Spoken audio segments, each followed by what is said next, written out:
The Premier League is back. It's Super Sunday. Tottenham versus Everton. It's like the shit version of Liverpool versus Arsenal, but we'll accept it. It's okay. Welcome back, everyone. We've got Josh with us, who is a Spurs fan. Yes. We've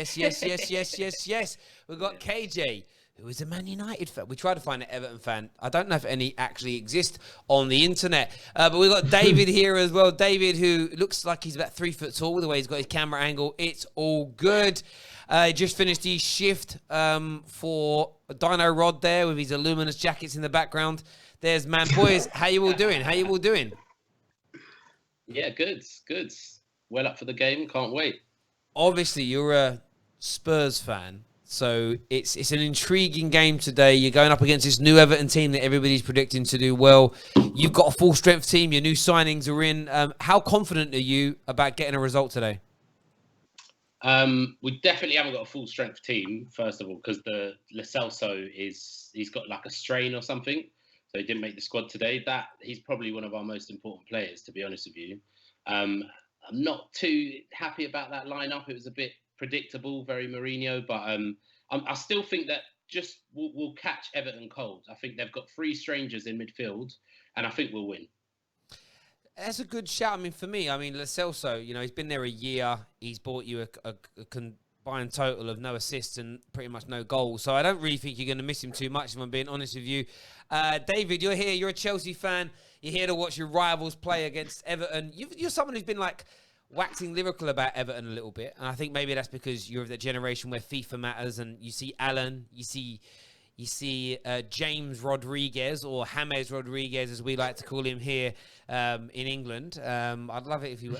but do you think this is an easy game for Tottenham today, or do you think Carlo Ancelotti and co could do the business? I'm expecting a boring game. That's what I'm expecting. I'm expecting Ancelotti and Mourinho just to sit in their banks of 4 and be like, go on then, attack. That's what I'm waiting for. Yeah. But I feel I've been more boisterous about Spurs than I have been about Everton. I think Spurs are going to surprise quite a lot of people this year. Remind us of your prediction again, Davidoff. You said Spurs were going to come 5th. Yeah. I said, but only just. I said they'll give either United or Chelsea, whoever's in that 4th spot, a run. So I think people are legitimately just ignoring the fact that Jose's finished. But KJ, what are you saying, bro? Everyone already knows my thoughts on Mourinho. I agree. I don't think he's at that level anymore. You can be one of the greatest managers to have ever managed in the game and be on your last legs. Those two things can exist. And I think people, personally, need to just let it go. Like Sadio Mane and his headline, just let it go, fam. You know what I'm saying? Stop holding on and let him just teeter out peacefully. Stop putting all this pressure on him to win Tottenham some things and win all these trophies. Leave him alone. Let him retire in peace, fam. Because he ain't happening no more. That's all I'm gonna say, man. My thoughts on it are everywhere he's been, he's improved second season. The squad that you guys had that finished second was absolutely awful. I can't even believe that you finished second with that squad, in my opinion. And I'm not saying, he didn't win any major trophies with you, major trophies, no league, no Champions League or anything. But I still think he'll win a cup or 2 with us, and get us back in the top 4 or something. Nah. I can't make, brother, man. Tottenham winning trophies is just that's apocalyptic. If that happens, I'm looking out the window for them aliens. I'm worried about tidal waves, killer bees. You guys, Tottenham and trophies. You guys are allergic to trophies. You must be. There must be an issue. Harry Kane must come up in hives if he touches silverware, bruv. All Jose has to do is literally win a Carabao Cup, and he's a success. That's all he has to do. Yeah, it's true. The bar is so low. But the thing is, I just don't. With the teams that are in the Prem and in England, I just don't see Spurs doing it. I think there are 4 teams definitely better than you, and there's 3 or 4 teams on the same level as you that could beat you on any given day. Yeah, but there were 7 teams better than Arsenal last season, and they won the FA Cup. Do you know what I mean? Like, Yeah, but, nah, Wigan won Prem. I mean, Wigan won Prem. Wigan won FA Cup. yeah. like, I don't think the judge is on Spurs' sides like that. You know what I mean? Like, Yeah. Mourinho don't have no judge, fam. Like, he don't. I get that. People like talk say like I'm writing Jose off. I love what Jose's done for football. I just think he's past his best. I'm sort of 5 episodes into All or Nothing, and the thing's a vanity project. It is edited in a way to make Jose Mourinho look good, in my opinion, or what they think looks good. So much is being hidden. I think it's an absolute. I think the club's an absolute mess. I really, really do. You've signed no one this summer as well. We're going to see Højbjerg and Doherty today, but I think you've signed They're pure 2 players average. that we needed. Yeah, but they're 2 players that we needed. you need honestly. it's average, bro. They're good players, but you need more than this, bro. Like, Well, look. Let me just say something to you. The summer that we signed Alderweireld and Wanyama from Southampton, no one cared. No one thought that they were stars or anything like that. And that is when we went on to have our best season. We don't perform well when we make big signings. Like, we signed Lamela, was awful under AVB. Everyone was like, oh, he's going to be amazing. We signed Ndombele and Lo Celso and spent like 120 mils or committed to 150 mil last summer, like when you take the loan into account. And we did terrible. Like, we do not perform well under pressure. We're just that kind of club. Do you know what I mean? Like, I'm just saying that it's happened before. So I think it could happen again. I don't think the football's going to be good. I don't want Jose to be our manager because that's not the way that I like to watch the game played. But I still think that he's going to get results. yeah, like I said, it's not even an attack at the quality of players that you've got. It's purely, I think Jose's finished, and I saw that last season. What makes you say that though? Because let's go to David quickly. Yes, David, when Chelsea finished 10th in that last Mourinho season, like, didn't you think he was finished then as well? And that's kind of...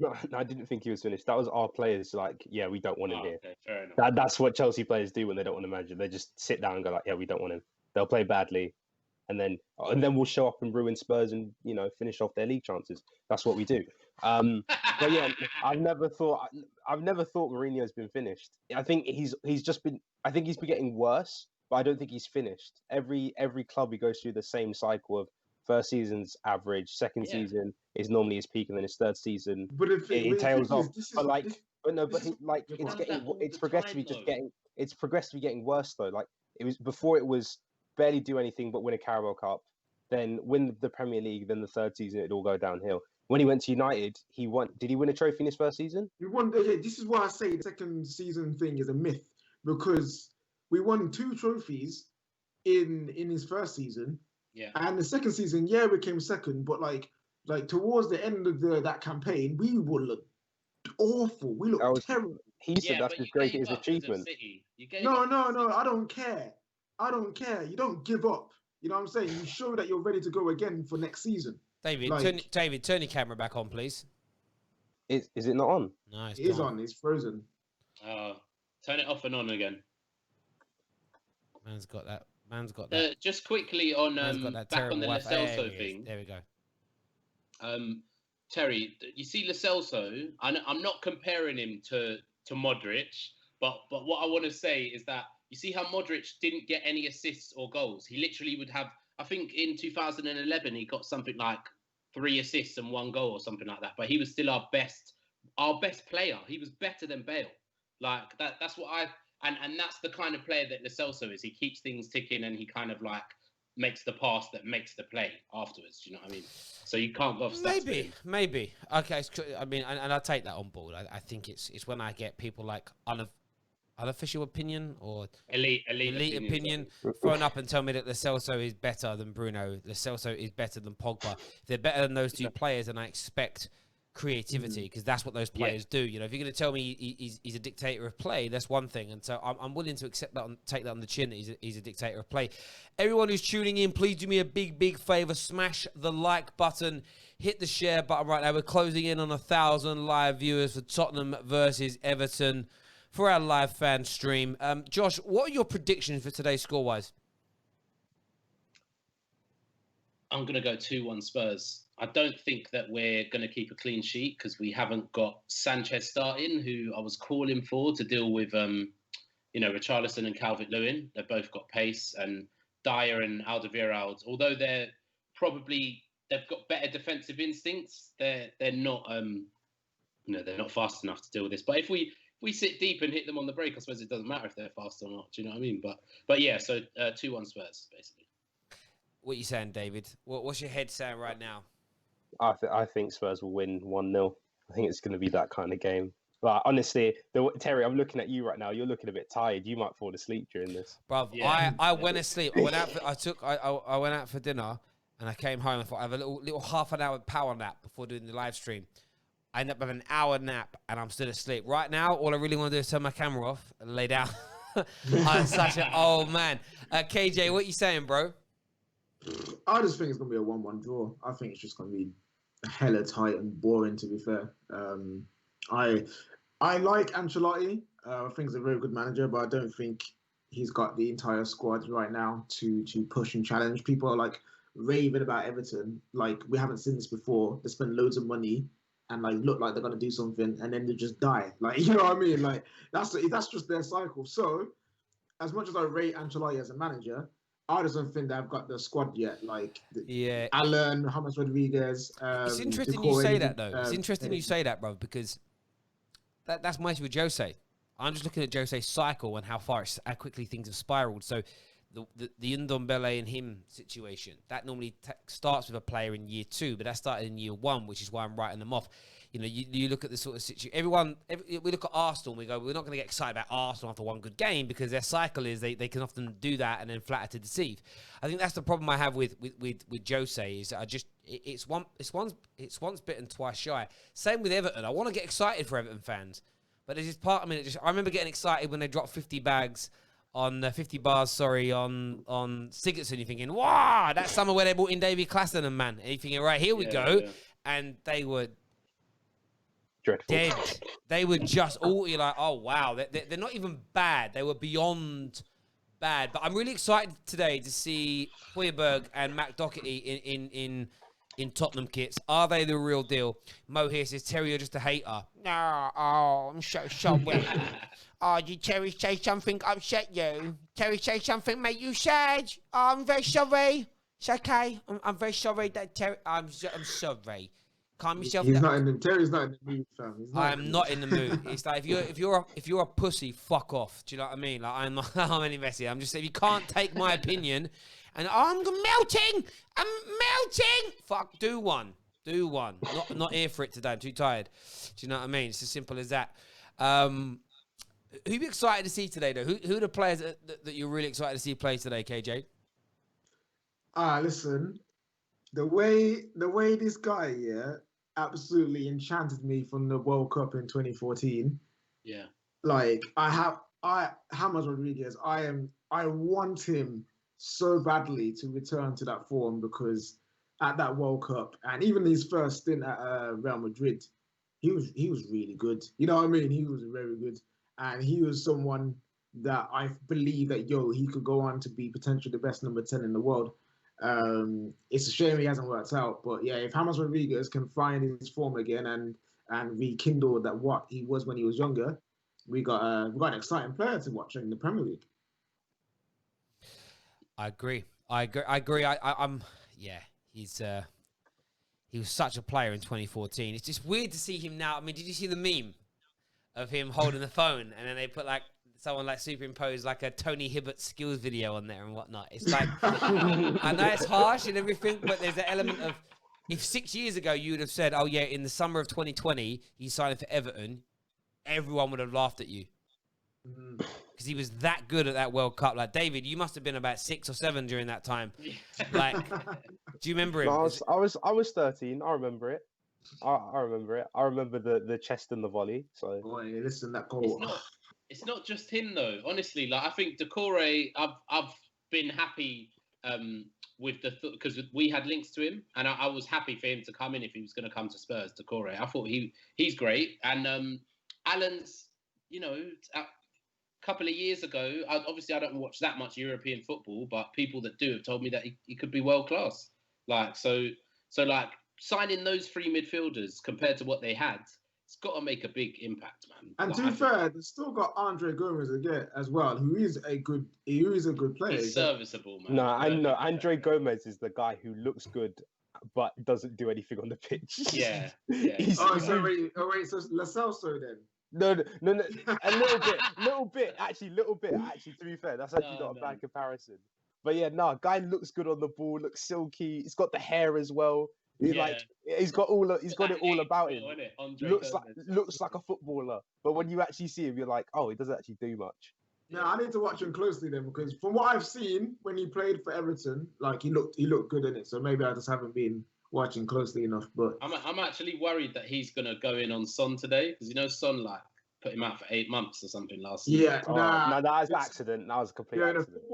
I really don't think football is like that nowadays. I think that kind of animosity is kind of gone from football, because all these men know each other. All these men do all these commercials and have all these like deals together. I just saw Harry Maguire like tweet Neymar, or like have an Instagram post about Neymar joining Puma. Like, you know what I mean? Like, all these guys just want to be friends. And I personally, I don't think there's anything wrong with that. Like, people want the rivalry to be alive and blood, thunder and guts, but I don't really care. But yeah, I don't think Andre Gomez or footballers in general are like that nowadays, where they want to go and hurt someone because they hurt me. I think that's and it wasn't on purpose. It wasn't like a Roy Keane to Haaland's father. It weren't like that. It's not like that. So shows how young I am. I don't even know the guy's name. I just know him as Haaland's dad. I actually can't remember his name either. But yeah, still excited for today. As long as we've got Kane and Son, we've got a chance in these sort of fixtures. Do you know what I mean? Like these sort of fixtures. There's not, when you compare Richarlison to Kane and Son, it's Josh, what's your thoughts on Lucas Moura, because he's starting again, and Spurs he's gone from the hero of the Champions League to someone that Spurs fans don't rate. So what's happening with that? I would never ever disrespect Lucas Moura. As you know, I'm coming from mediocrity as a Spurs fan. We don't win trophies. So that actually was the best moment of football I've ever seen, ever. Like when he scored that hat-trick. But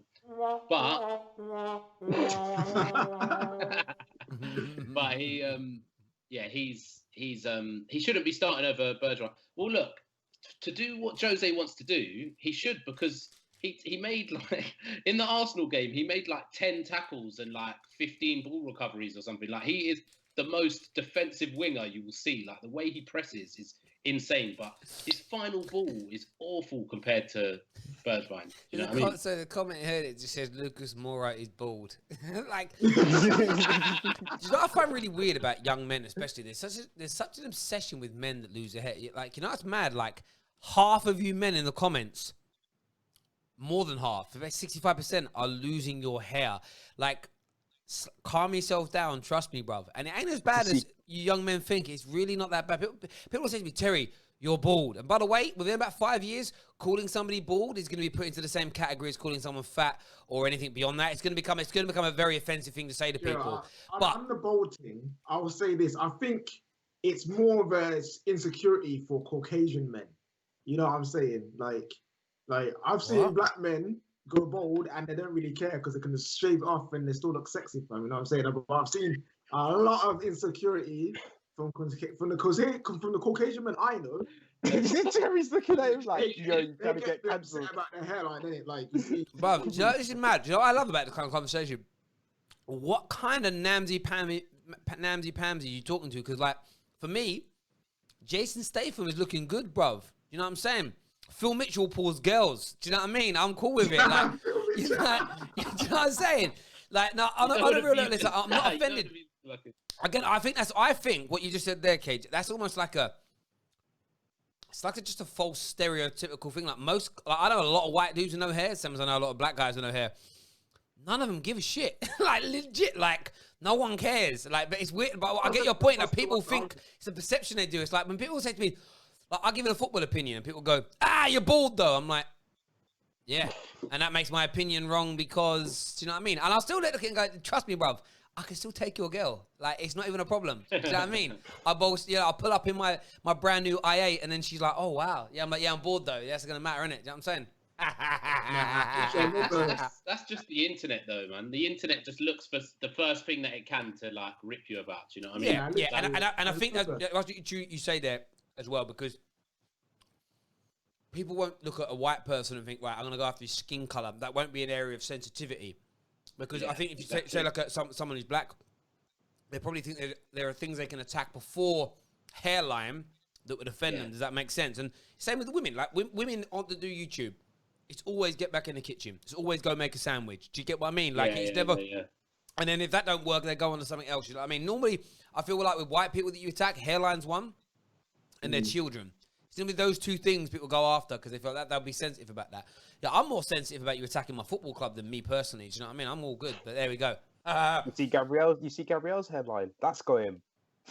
That's Mane levels. No, listen, No, Gabrielle's is more like Lescott's. Like Lescott, remember Lescott's hair? Do you know what I mean? That was some Klingon Yeah, but shit. he had the Harry Potter scar as well, so like you didn't know what. Lescott looks scary, man. I swear to God. No, but he was a baller though. He's an absolute baller. Yeah, if Lescott headbutted you, it would been like. It would almost have been like a brick hitting you with like like sandpaper on it. Do you know what I mean? Like no. It's got headbutted by company. Oi, that forehead. That head, bro. Have you not seen all the memes whenever company had a bad performance? It's just that meme of like the father slapping the kid's head. He's got a wham head. It's so funny. It's so funny. Yeah, he had a big cranium. That thing was massive. That thing was huge. So what do you reckon the score's going to be, Terry? Today, 2-2. No, I'm a liar. 3-2. 3-2. 3-2. 3-2 to Tottenham. Really? Okay. Yeah, I'm going 3-2 to Tottenham. Tottenham score first. And there we go. Someone's like, oh, but Terry, you said Joe's not very good. I mean, I don't think he'll win some games. But you're coming 7th this year, in my opinion. 7th. Who's coming above us then? Leicester or Wolves? Wolverhampton Wanderers. Yeah, no, Leicester and that Europa League's not going to. By the way, Leicester's replacement for Ben Chilwell better than Ben Chilwell. Yeah. Oh yeah. Of course, standard. Yeah. After He's one a game, right-footed left back, but he's amazing. Like he can play both sides easily, and that's who our main target was, isn't it? And we did a Liverpool with Werner. We said, "Oh, can you wait until we sell Aurier?" And then he said no, so he went to Leicester, and we got Doherty instead. But I still think Doherty. But Aurier is still there. Like, ain't he still? Yeah, he's here. Yeah, he's there. But I'm saying we were going to sign Castell. Aurier is almost impossible to sell. It's a bit like Chelsea trying to sell Kepa. Everyone's like, nah. Yeah. You know what I mean? It's Did I surprise you though? He was actually the second most. Like he had the second most assists and chances created last season for a right back. Like that's because his positioning is so bad. He's eventually playing 10. That's because he don't play right back. He's a right winger. You know what I'm saying? Yeah. Like that's why Bergwijn and them man play right back, because forgetting how to play football, bro.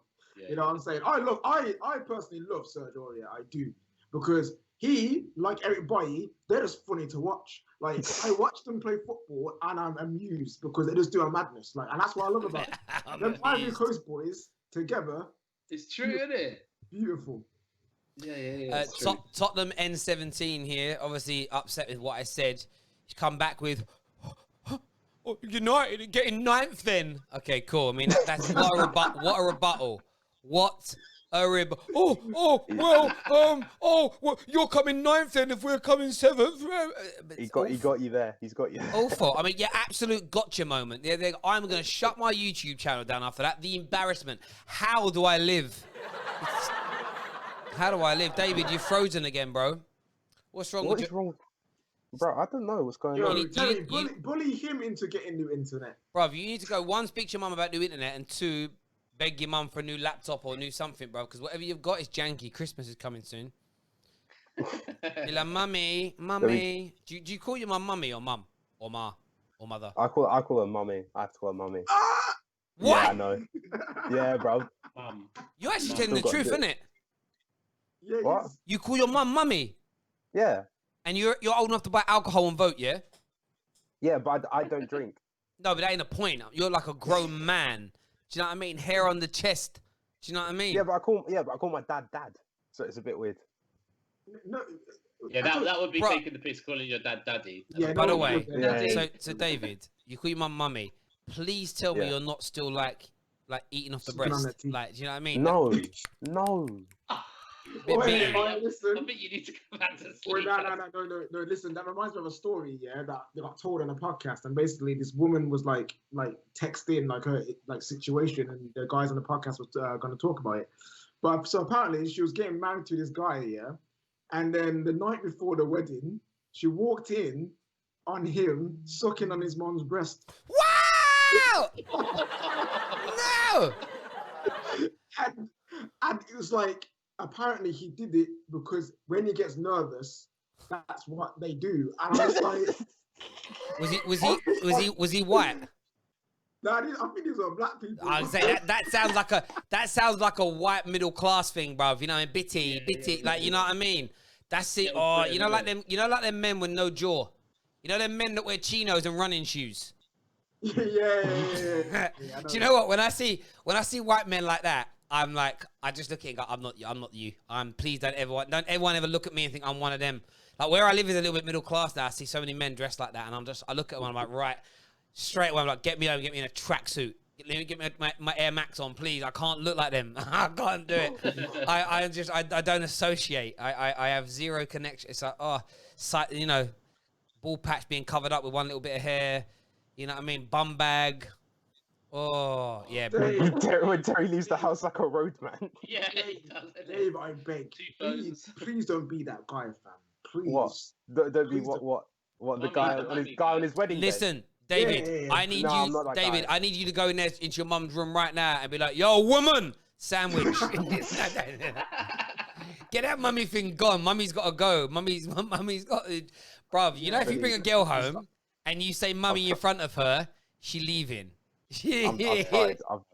I've tried. Wait, How do I put this? How do I put this? That woman is going to instantly dry up. That's what I'm saying to you, bruv. Like, she's not going to be interested in David anymore. She'll be like that. You're an idiot. You're an idiot. I think I might be frozen again. Yeah, you are, bro. Just like your girl will be if she hears you say mummy to your mum. Like, trust me, bruv. Wait, listen though, Sorry, Dave. you Does said- your mum actually require you to call her mummy? Oh no, I've tried other things, but like it don't work. So I'll just stick to it. It saves an argument. Mo here says, Terry, your daughter idolizes Mason Mount. Well, firstly, don't speak about my kids, right? Secondly, she got taste, bruv. Trust me, she's 2 years old. She got taste. Like she ain't like she's gonna idolize a Chelsea player. She's gonna pick someone with panache and class, like Kante, like Timo Werner, like a bit of Pulisic. Do you know what I'm saying? She ain't gonna pick the dead one on the side. Do you get what I'm saying? But there we go. Do you know what I mean? She's gonna pick the steak. She ain't gonna pick the garlic bread on the side. That's all I'm saying. There we go. Well, the thing is, whoever he probably starts tomorrow. Whoever said that, yeah, bro, think of better insults, please. You know what I'm saying? Yeah, and it's, you know what I mean? And don't go too far with attacking my daughter. She's only 2. Do you know what I mean? Like, give her a break. At least let her develop her speech before you say it so I can put her on camera and she'll school you. Trust me. There we go. Terry will lose his eyebrows this season. United are finishing 6th. Okay, cool. I mean, Eyebrows. yeah. Just looking says big up Terry's daughter. I appreciate that, bro. By the way, remember we've got the emojis you guys can be using as well here. Do we have any Spurs emojis? No. No, none. There we go. We could get a one for Harry Kane. I don't know, maybe some like spray bottle or something. But, you know No, what I'm get him like a Get him like a hospital bed. Get him a hospital. Oh, because he's always injured. Yeah. I said spray bottle for the list thing, innit? So I like the spray bottle idea. Like, I could just mock up a picture of him talking and like. There we go. Oh, have you the team talk he does before that game? Oh my god, Yeah, it's but so bad. in fairness, It's I so thought they were bad, and then I saw Hugo Lloris, and Hugo Lloris was exactly the same.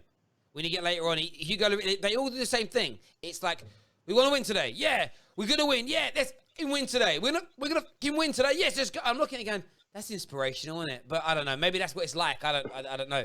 I haven't seen any other clubs, but yeah, Hugo Lloris and Harry just say the same thing. The interesting thing is, I understand Hugo Lloris a lot clearer than I do Harry.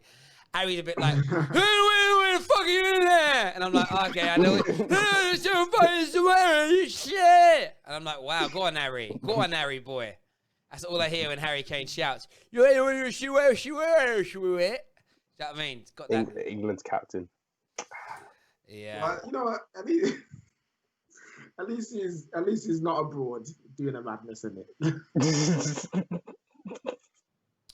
He's not Greenwood or Foden. True. Can you imagine? Could you imagine what would happen if, like, Harry Kane was to have done what a Foden or a Greenwood has done in the last week? Like, it would. Do you know what it is? People hate him because he is pretty clean cut, Kane. Like, whether people like it or not, he is straight down the middle. Like, honestly, I think he makes his bed when he wakes up. I think do you know what I mean? He just sort of like, I bet he puts on like checkered pajamas at 7:30 at night, slippers. It's just like perfection with him in that way. But imagine if something ever came out about him like that. But they're the ones that worry me the most. You think there must be something wrong with him. He can't be perfect. What? So I saw like Juan Mata secretly like just a madness behind the closed doors and that. Yeah, something like that. I think there's got to be something going on because he's practically perfect and everything. Like, he's like the football version of Mary Poppins. You get what I mean? But there we go. Game's kicking off in a few moments, ladies and gentlemen. Get your score predictions in now. It's a very strong. I know they send Lo Celso out, but you can't be much stronger as a Tottenham team when we see today. Leicester. Oh, I forgot. Look, Leicester. I always forget with Everton. They've got him in goal. Old T-Rex arms. Oh yeah, they got short arms, innit? Not like Pickford. How is he the number one goalkeeper? I think he's the only keeper who's worse than Kepa. I don't know about that, mate. I think you're putting it too No, hard. no. What I will say just quickly, please everyone tuning in, smash the like button, please. Over 1,000 people watching. Let's hit the like button now and push this past 1,000 likes, please, ladies and gentlemen. Yeah, what were you saying there, David, with your frozen camera? I think he's the only keeper who's worse than Kepa. No. I agree. No. Genuinely, that he's awful. Like what is he actually good at? Nah, no. Okay, the reason why I say no, I've seen him make some sick. Like I've seen him make some good saves. I don't really remember Kepa making good saves like that. You know what I mean? No, the ones where you're like, Kepa's made good saves, he has, but he just doesn't make the simple saves. Yeah, and Pickford's the exact same. And then his distribution is, I don't know what that is. It's just hoof it. It is literally just hoof it. You see with Pickford, like the saves that are simple saves. The reason why he's missing it is because his arms are short. Like, you can kind of forgive that. You can't help that. But when you've got Kit Kat fingers where you should be you're reaching it, but it's just flopping on your hand and it's just going in, then that's more of an issue for me. The annoying thing is he's in goal tomorrow against Brighton. Oh, yeah. You ain't got this... we haven't got him in yet. Got Mendy yet. Yo, let me just say this here. How are you, man, spending 18 to 25 million on this league-earned goalkeeper who's okay, and then Aston Villa about to sign Martinez for 15 million? It's because our goalkeeping scout was like, this is the guy, we need to sign him. So they've obviously gone, we'll go for it and we'll see. But if it does go wrong, I know exactly. If it does go wrong, I know who to blame. Surely Czech must have had a look at him though. But Czech also said that he's good as well. Petr Cech is the guy, is the reason that he's been signed. Like, Petr Cech has gone out on a limb and said he's the one. But this is weird, you know. I know we knew this was happening today, but I have just seen James Rodriguez in an Everton kit.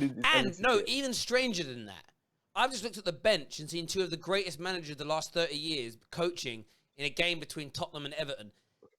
10 years ago, if I said this was going to happen 5 years ago, you'd have all gone, shut up, Tell, you're on drugs, bruv.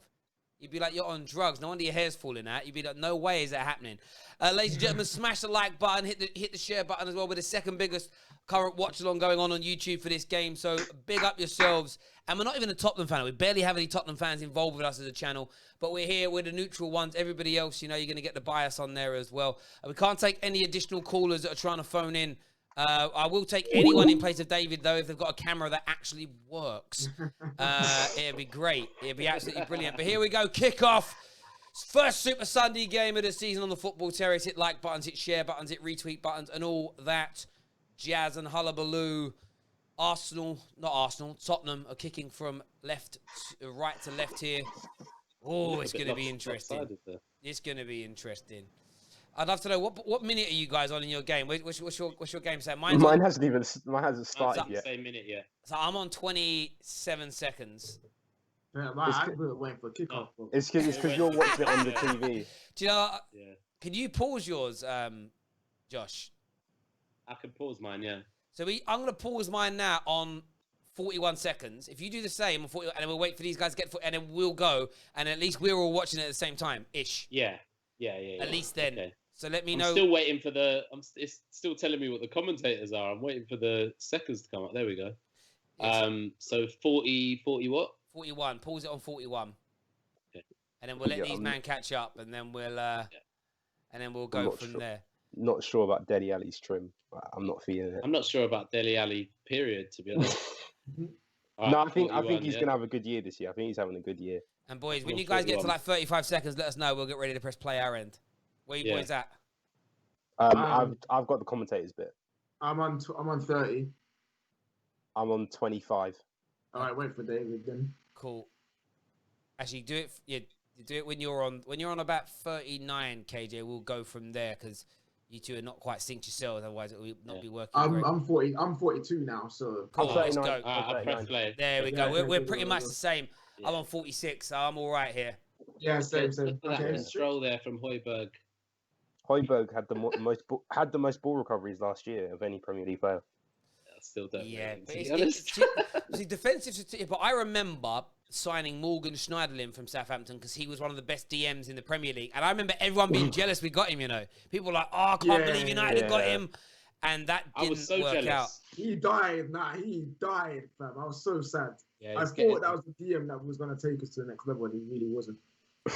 When we had a weekend, he signed Bastian Schweinsteiger and Morgan Schneiderlin same weekend. I was like buzzing, bro. I was so over the moon, and then it fell apart. Why Ancelotti, I rate you, yeah, you're a sick manager. Why are you playing Hammer as right wing? Like, come on. Yeah, I saw that. He's playing a 4-4-2, I think. It looks like a 4-4-2 to me. He's playing 4-4-2? Yeah. No, it's 4-2-3-1. Decore is playing in that. Yeah, it's a double pivot. Yeah. You've got who's playing in the hole then? Andre Gomez? No, it's Decore, because they want, people like to play him there so he can burst through with pace and power. The PMP, fam. Here we go. Oh, like that lovely pass to Son. What a touch by him. Great touch. Go on, Son. Shoots. Oh, T-Rex hands. He's strong there. Gets his little hands down. Don't know how he got his hands down. Okay, you know what? Yeah, can we just? That ball was terrible. Boy, this myth about Pickford's got great distribution, it's false, man. It's not real. He doesn't have great distribution. He's terrible at it. Like, he had one good season at Sunderland pinging these passes up to the target men. Yeah, but it's a bit like Liverpool, right? Like, if you notice how bad Alisson's been the last 6 months. Oh, Son's in. Son! Oh. It's going to be a corner. Good defending. Really? That's a corner. Goal kick. That's a corner. That looks like a corner to me.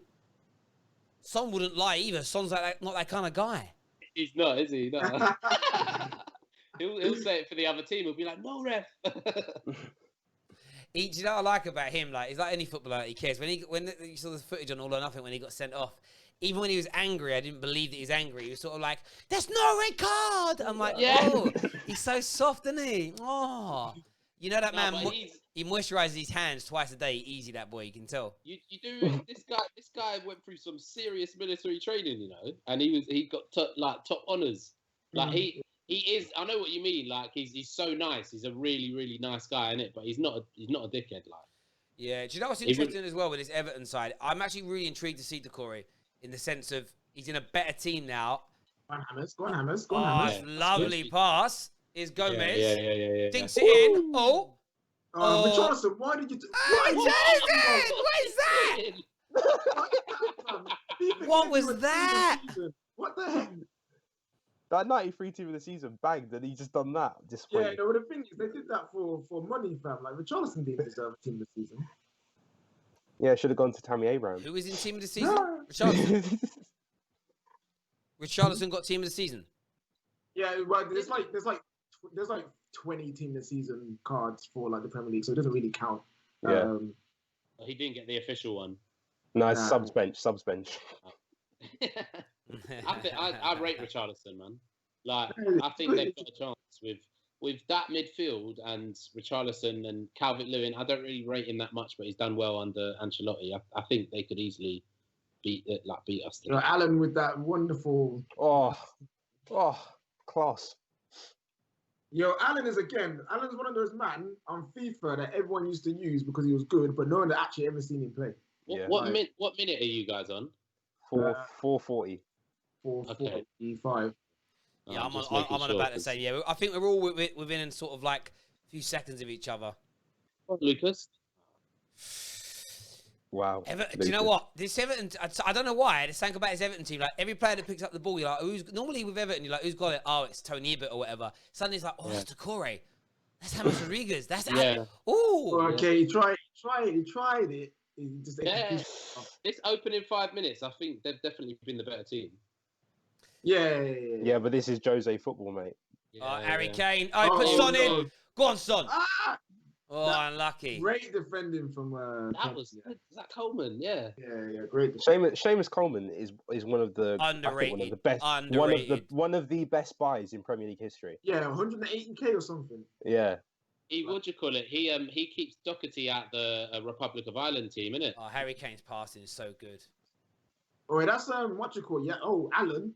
Oh, hey, Alan, you see that? Look at James there. Go on, James. Oh, James! Richarlison messed it up. There was no way that Gomez was going in for that tackle there. He's like, no, not with these ankles, bruv. Like, he ain't doing that. Yeah. I'll tell you what, though.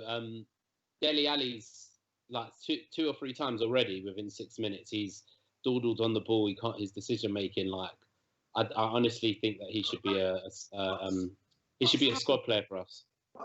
From a Spurs fan's perspective, what's happened to Dele Alli?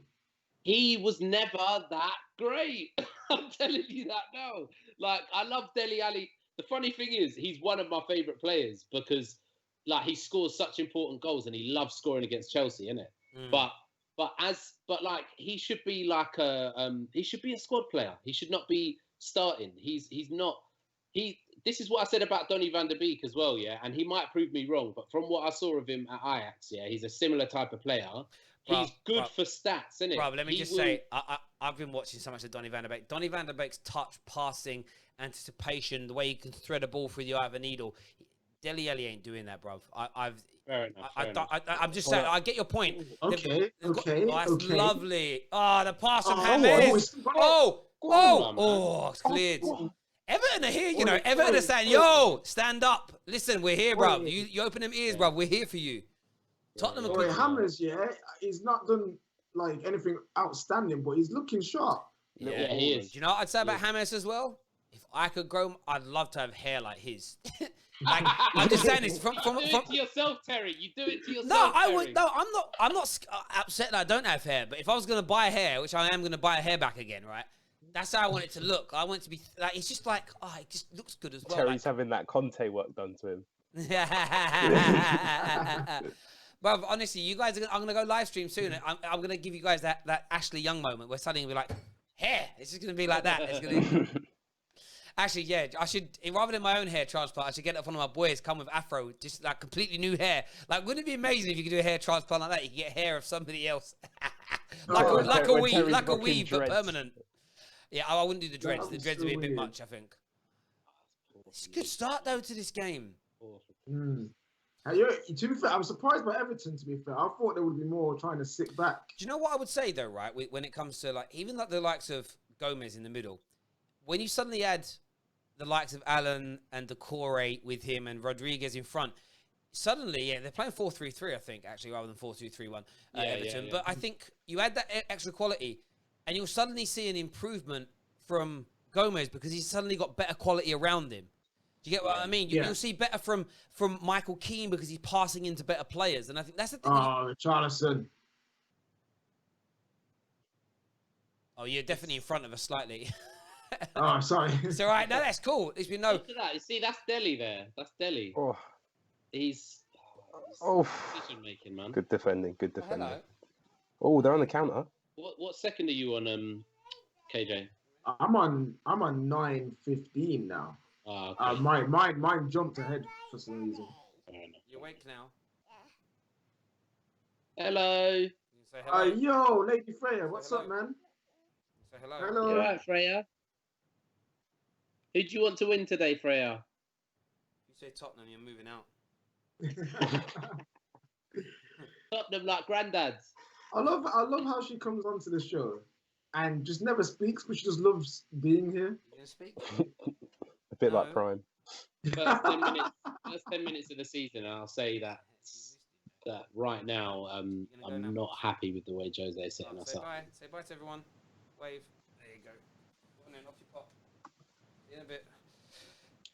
Oh, I was jealous when I had to get up and come do this, and I saw her still asleep. I was like, oh, upsets me. There we go. Most tackles in I see that stat there. Most tackles in the last 3 seasons in Serie A. Allen's at the top, in front of Martin Darun, and I don't know who their other players are. I don't watch the league, but there we go. You know who Lucas is? Liverpool Lucas. Yeah. Yeah, and then Darun used to play for Middlesbrough. Oh, was that the other guy? No, I didn't even get to that reading down that far. I was just reading how many he'd done, but yeah, man. Oh, yeah, the other guy was Brozovic. Yeah, for Inter, right? Terry, just obviously depending on how the season will go, but do you think United might have missed a trick with someone like Alan for that DM role? This is the thing. The answer's yes and no. I think the problem you have as fans when it comes to the transfer market is there's always going to be there's 20, 30 transfers that could happen a season. But if you think about it, that would have been good for us. We could have done with that or whatever. But you can't have them all. Does that make sense? Mm-hmm. I feel like I would have loved to have signed Kai Havertz. I would have loved to have signed Chelsea have them all. Yeah, no, but it's true. I'd have liked to have signed Werner. I would. There's a part of me, if we were told, we're going to do Thiago Silva on a couple of years, I'd have been happy with. But, if we managed to pull off this Thiago deal, which is more than alive, it just isn't being shut down by anybody. Like how quickly they shut down Thiago to Chelsea because it was a miscommunication. There's no truth in it, right? It hasn't been shut down. So if you're going to pull off Thiago and you're going to bring in Donny van der Beek, you can't then look at Alan as well, I don't think. Yeah. I would like Thomas Partey. That's what I always say to people. Sometimes we've got to drop our own preferences because I'd love Thomas Partey, but are we going to sign Thomas Partey, try and get Thiago in, get Donny van der Beek in at the same time, plus with Bruno and Pogba? The answer's no, you're not. And, it's one of them things. I'm really happy with what we've done so far. And I know we're going to bring a couple more players in. We'll get it done. Wait, that there, James. Josh. Your team are getting out past me. Do you know what I was going to say, though? Like, honestly, and this ain't me being a green-eyed Spurs fan, like, whatever, yeah?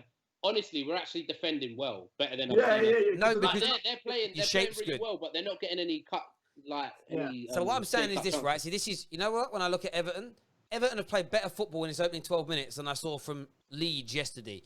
Now, they haven't opened Spurs up for a goal-scored opportunity. Why? Because Spurs are defending better than Liverpool defended yesterday. But Everton are also not exposing themselves at the back. And that's when someone says to me, a good footballing side, and we're only talking 12 minutes into this game, you're a good footballing side when you can move the ball well and pass it well, but you're not exposing yourself at the same very time. That, for me, is a good football team. Where you're, like a good fighter. You're a good fighter when you're throwing bombs, you're boxing someone up, but you're not leaving your chin exposed. If you're leaving your chin exposed and you're getting caught on it, for me, you're not a good boxer. You might be a good fighter, but you ain't a good boxer. But now they started well at Everton, but let's see what happens. Crying out for Ndombele here, man. Yeah, but Jose don't like him, bro.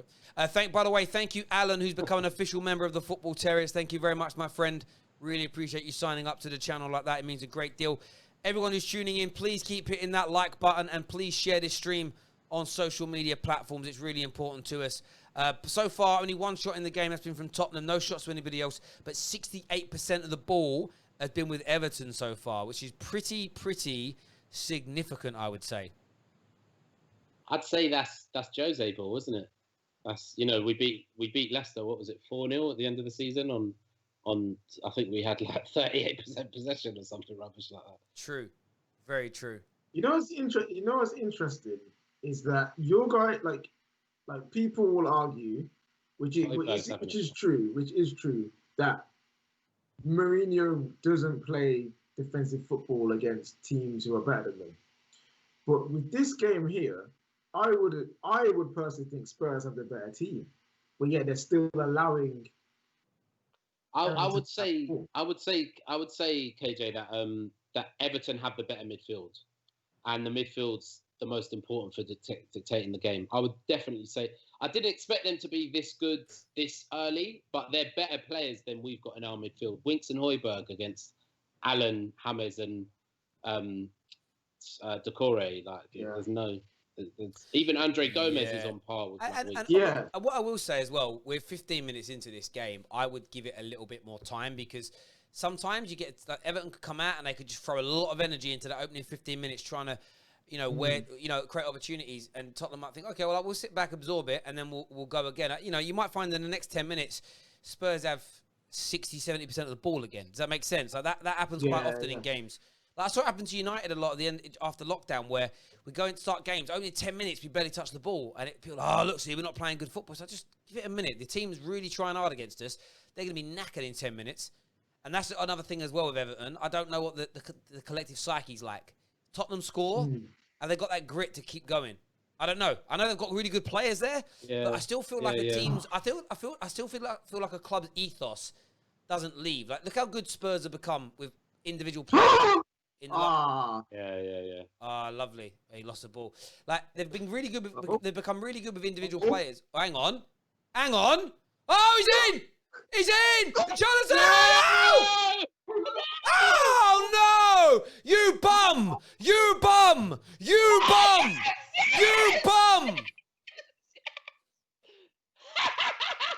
And he's got white all over his face as well. Richarlison, you're dead to the channel now. How are you missing? How are you not squaring it? Wink that just did that. That's so bad. Oh my God. That is, man ain't Brazilian, bruv. Get his passport out. Let's check the passport. That is criminal. That is awful. Richard from now on. Yeah, mate. No more Richarlison. That is Richard. Yeah, pure, just straight Richard. What a prat. What a prat. That is awful. Did anyone see? Was that Winks that played the ball back there? I think I don't know who that was, but who was? It was that Toby trying to track back. Boy, he was towing a truck. Richarlison's fast, man. Come on, Richarlison's like. Now, boy, my man had a head start gone. Oh, Sonny.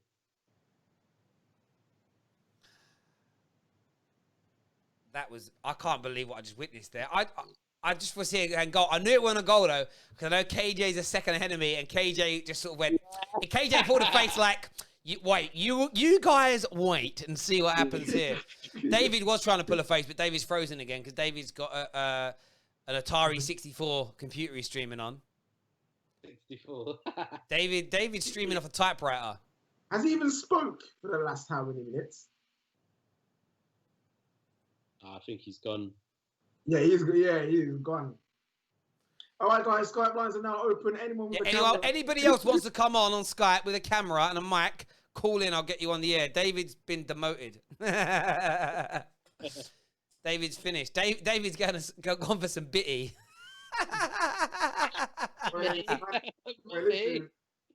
Mummy, my camera's not working, mummy. That's where he's gone, you know. There we go. I'm in private school as well, fam. So let's not act like he couldn't get a new one anytime soon, fam. Yeah, exactly. Yeah. I'm not trying to judge, but if man's at private school, he can get a new laptop. You know, well, like me growing up. Do you know what I mean? I had to wait till Christmas to get anything, and even then, like my birthday was a week before Christmas, and I was always told, double present, like you get like joint presents. I'm like, yeah, but my brothers get their own birthday. No, but you're a week before Christmas, Terry. You're gonna get joint presents. I'm alive. Oh, here he is. He's back. Hang on, I can see that milk. I can see that milk dripping off his lip, you know. Tottenham corner. Ooh. Yeah, no, I just saw Richardson misses chance. That's bad. No, not Richardson. That's too Brazilian. Richard is. No. His name is Richard Son. Right. Go back to Frozen, Dave, please.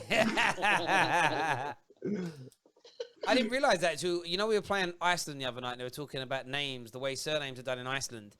It's like your name is Sigurd, and then your dad. If your dad's called Sigurd, then your surname when you're born is Sigurdsson. And also, I think in Spain, it's like when you're born, your surname is your parents' surnames put together. And then when your kid's born, I don't know how it works. It's like, so you don't take, so if a woman gets married, you don't take no one's name. And like you can have a family where theoretically, like the kids and the parents have different surnames. I was like, well, that's not weird. It's just I love things like that. I love learning. It's about I'm not. It's a very famous example, but I think that quite common as well in some certain sort of like Middle East countries and Asian countries where you can be like your name is something son of, like Osama bin Laden. I didn't realize that Osama bin Laden just means Osama son of Laden. I was like, all right.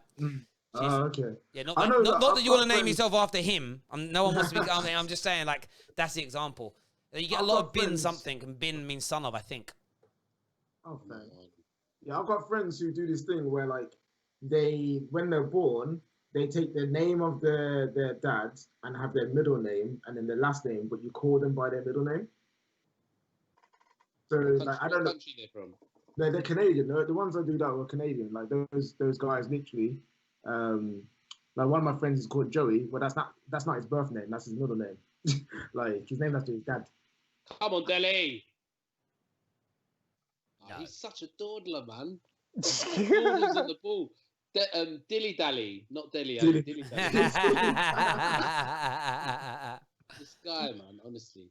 No, by the way, I do agree. Van der Beek's a better player, but I just thought from what I saw, he reminded me a bit of Dele Alli. No, what you said is right in the sense he does. The way he gets into the box is like Dele Alli, but there's just more to the game outside of it. And that's where when I was watching Dele Alli 2 or 3 years ago and he was scoring lots, I felt like he could go on to be an absolute top player because I expected to see, especially under Poch, I expected to see his football game get better and increase, and it just never has. He's just never got any better. He's still the same player that can finish chances. He's the same player. Like, he's an elite level finisher. He really is. He can finish like with his head. He can finish on the half turn. He could do a weird back heel. Like he will score goals, but there's just nothing else to him. Do you know what I mean? You know what did it for me? Yeah, that goal against Crystal Palace where he sent their defense and their dogs to the shop. That's where the hype started, isn't it? That's where the hype started. Some players are very lucky like that. They can be playing well and do lots of good things, and then there's like one particular goal or moment, and then it's just like they're spoken about ever since. Like for me, I always wonder if David Beckham would have been if there would have been as much attention on him if he hadn't scored from the halfway line. Yeah. It was a moment that just pushed him into stardom. Like Wayne Rooney, we know how good he is, but that debut goal against Arsenal, it just announces you in a different level. It's just sometimes you get those moments. It's like wow. It's like Martial's goal against Liverpool. Like, same. Gave him that start, that boost of what he is now. Like sometimes you just have those iconic moments in football where, like, even Makeda had it. Makeda had that moment where he was like scored against Villa, last minute winner, and without that, would you even know who he is? Like, you never know. No, very true. Very, very true. You know, it happens a lot like that in football. It's another good cross in. It's well cleared though by Dyer at the back. Oh, is that Yerry Mina with an absolute hoof? Yerry, do you know? See, but this is an example I say about signing certain centre backs. Yerry Mina was a guy 2 years ago where when United were linked with him, all the football hipsters were telling us, point blank, got to sign him. Changes our defence, makes Man United better. Who now wants who in the top 16 wants Yerry Mina? No one. Like that's why sometimes I don't allow myself to get overhyped with players that I've barely seen or know nothing about. If it's a player like nice give and go from Doherty there. Yeah, not too much from Doherty or Højbjerg yet at all, really. Yeah, been very quiet. But if you notice, it's a good cross. Oh, unlucky. That is a great ball from Son. But you know, it's so good. I wish we signed Son. But possession-wise, though, Pete. But possession-wise, though, it's now down to only 56% of the ball is now with Everton. If you look in the last 9 minutes of the game, nearly 82% of it has been with Tottenham. Like I said, it was just that opening little 10 minutes that they had the ball. Comment here says, I don't respect Dele Alli. That's a little harsh, but there we go. Wow. But fair enough. You're entitled to your opinion, of course. Everyone's entitled to a little opinion on it. Okay. Yeah. You guys are Spurs are getting back into this. Like they're switching it on. No, but honestly, I honestly think that that obviously you lot aren't as come on. Dele Alli squares it to no one. This is what To we no one, mean. Dele. Ooh, that's a foul. James! Foul Ooh! I'll play it. And again. Ben Davis, he's the best. If you ever want like some highlight reels, you need to go against Ben Davis. Like that's the best player. If there's anyone that could get twined up, but he'll stick to his case though, innit? He'll stay with Hammers. Oh, look at the. James is quality. He's quality, man. He's balling out. Quality. Ooh! Sorry, I'm a bit behind. I've just seen the passes. Come on, Kane. Come on, Kane. You know, Come on, Kane. Kane do not Firmino today. I love Harry Kane. Harry Kane isn't like anything. He's just got an underbite. He just needs, when he retires, what he'll have done, someone just break his jaw, shave half an inch off, he'll be fine. Like, just reset his jaw. That's all he needs. I have a friend who's got a really bad underbite. We call him the Pelican. You're mocking it. You're mocking it. Oh, that's lovely from Dele Alli. Here's Mora. Oh. You want me, Mora? Why is he doing that? Doherty with a cross. It's a great cross. And Son's got a chance here. Son shoots. Oh, it's cleared. The game's heating up now. It's heating up. It's heating up. It's heating up. Counter-attack on. I'm on Whiteberg. What are you doing? He's through the middle. Oh, he's in. Oh, he's touched, let him down. Calvert-Lewin messes up. Here's Richard. Oh, James! Oh! James! Oh, the shot let him down. But we're getting to this game. Is heating up now. Who said it's going to be a boring game? David. David. Do you know what I'd say, right? I've said, me and my mates, but I remember years ago, right? We'd always do these, when we were younger, I'd always do what we call Super Sunday sessions. 3 or 4 of the boys would come around on a Sunday when I was still living in the East End. We'd get loads of beer in or cider, whatever drink, and it would be from like midday. And we normally had recorded on the box was the UFC from the night before. Tell them at midday, watch all the Super Sunday games, and then spend the evening watching UFC. It was wicked days, man. Like literally, we did that for 3 or 4 years. I wish that YouTube was a thing then, because we'd have recorded some of those shows. They'd have gone viral. Some of them were heated, but we'd always like if there was a game like if it was Tottenham, we'd probably watch it. But you get a lot of the games where it would be like Leicester versus Everton. We'd always go, no, let's just play computer. The amount of times you turn back over and it was like a free thriller, and you kind of don't want to watch those games. But often they can be more entertaining because both teams in those instances go for it. Where when it's often a big team against a smaller team, it's normally attack versus defense, so they're less entertaining. But yeah, man, it's been a good game so far. 27 minutes in, who would you say is at the better of it, Josh? It's kind of tough to say. I think Everton have played the better football. I'll give them that definitely. But at the end of the day, we've had the better chances, I think. Well, actually, no. Richarlison's chance obviously should have been buried. But what I mean is we've had more chances than they have. No, I would agree with Josh. Josh is correct. I think Everton have been looking nice, but haven't really penetrated other than besides that. He cuts in. I love him on the right-hand side. You know what we said? Oh, the flick! That's going to be a foul. His boot was high there. Do you know what I'd say? See, this is where Ancelotti, I'm right now, again, this is one game. Let's not get over the top. But this is where I trust him, right? He's put James on that right because James keeps cutting onto his left peg and he's just dictating the play and switching it. And when you switch play that quickly, you open teams up. This is why Ancelotti shouldn't be slept on, Like what they're doing out there is quality. Quality. Definitely. Smash the like button, ladies and gentlemen. Sorry, Josh, go on, mate.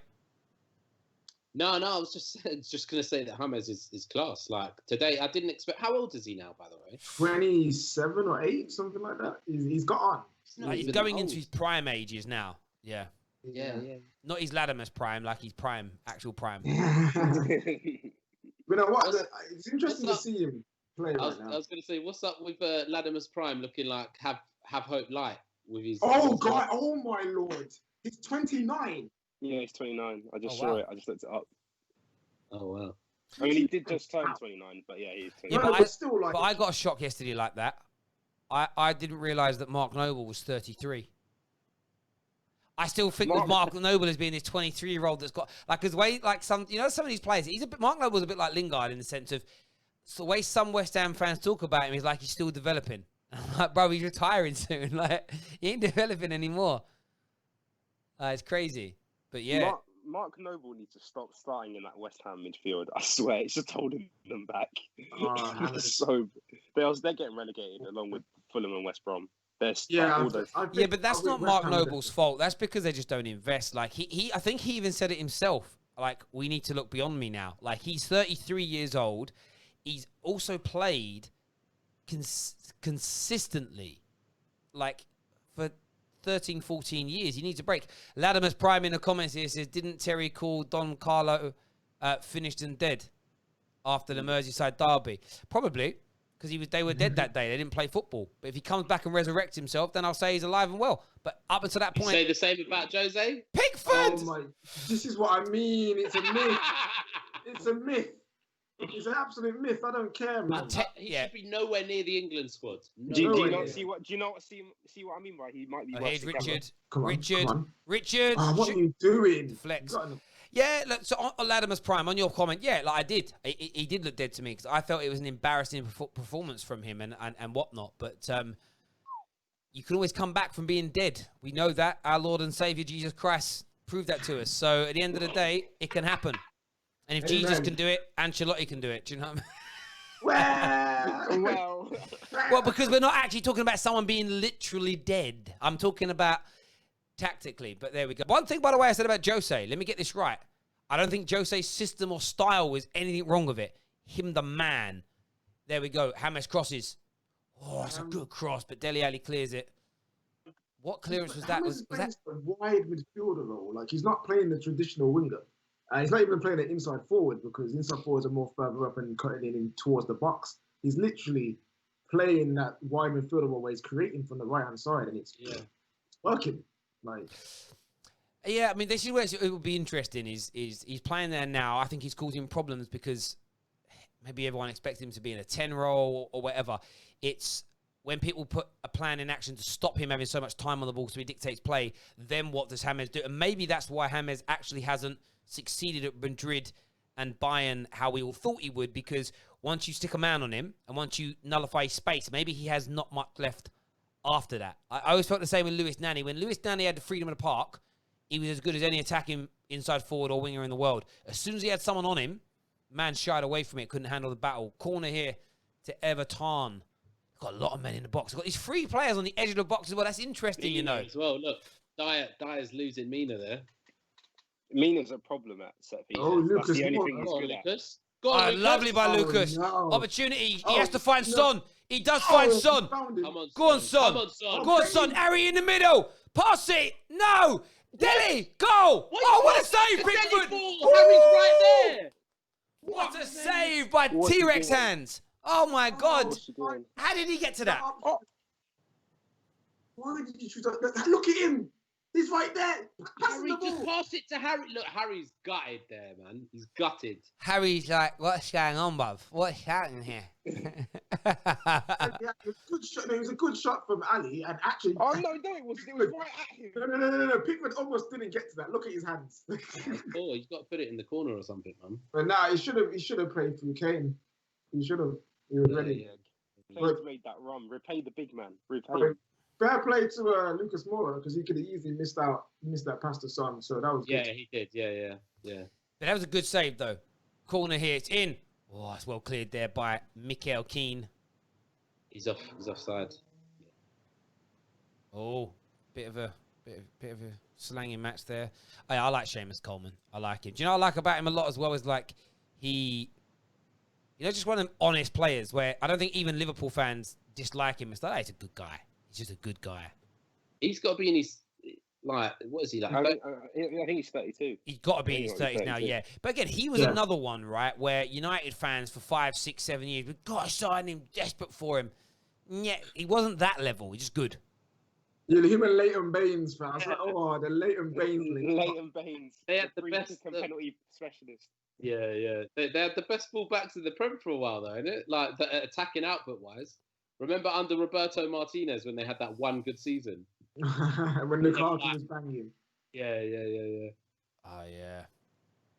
Yeah, Everton have always 2032 in done that. October. Everton have always gone through these little stages where they have these players, and you're like, oh, you know, they could do bits, and it just never, ever. They're like, you ever seen that film, 27 Dresses?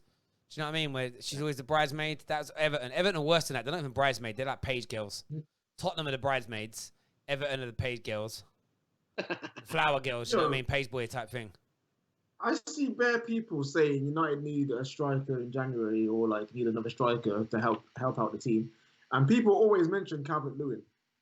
Ugh, don't. And I'm just like, why though? Like, Why when you've got Igalo? He ain't no better than Igalo. Like, no, like legit. the only thing he's better at Igalo than is he's quicker, and that's it. Yeah.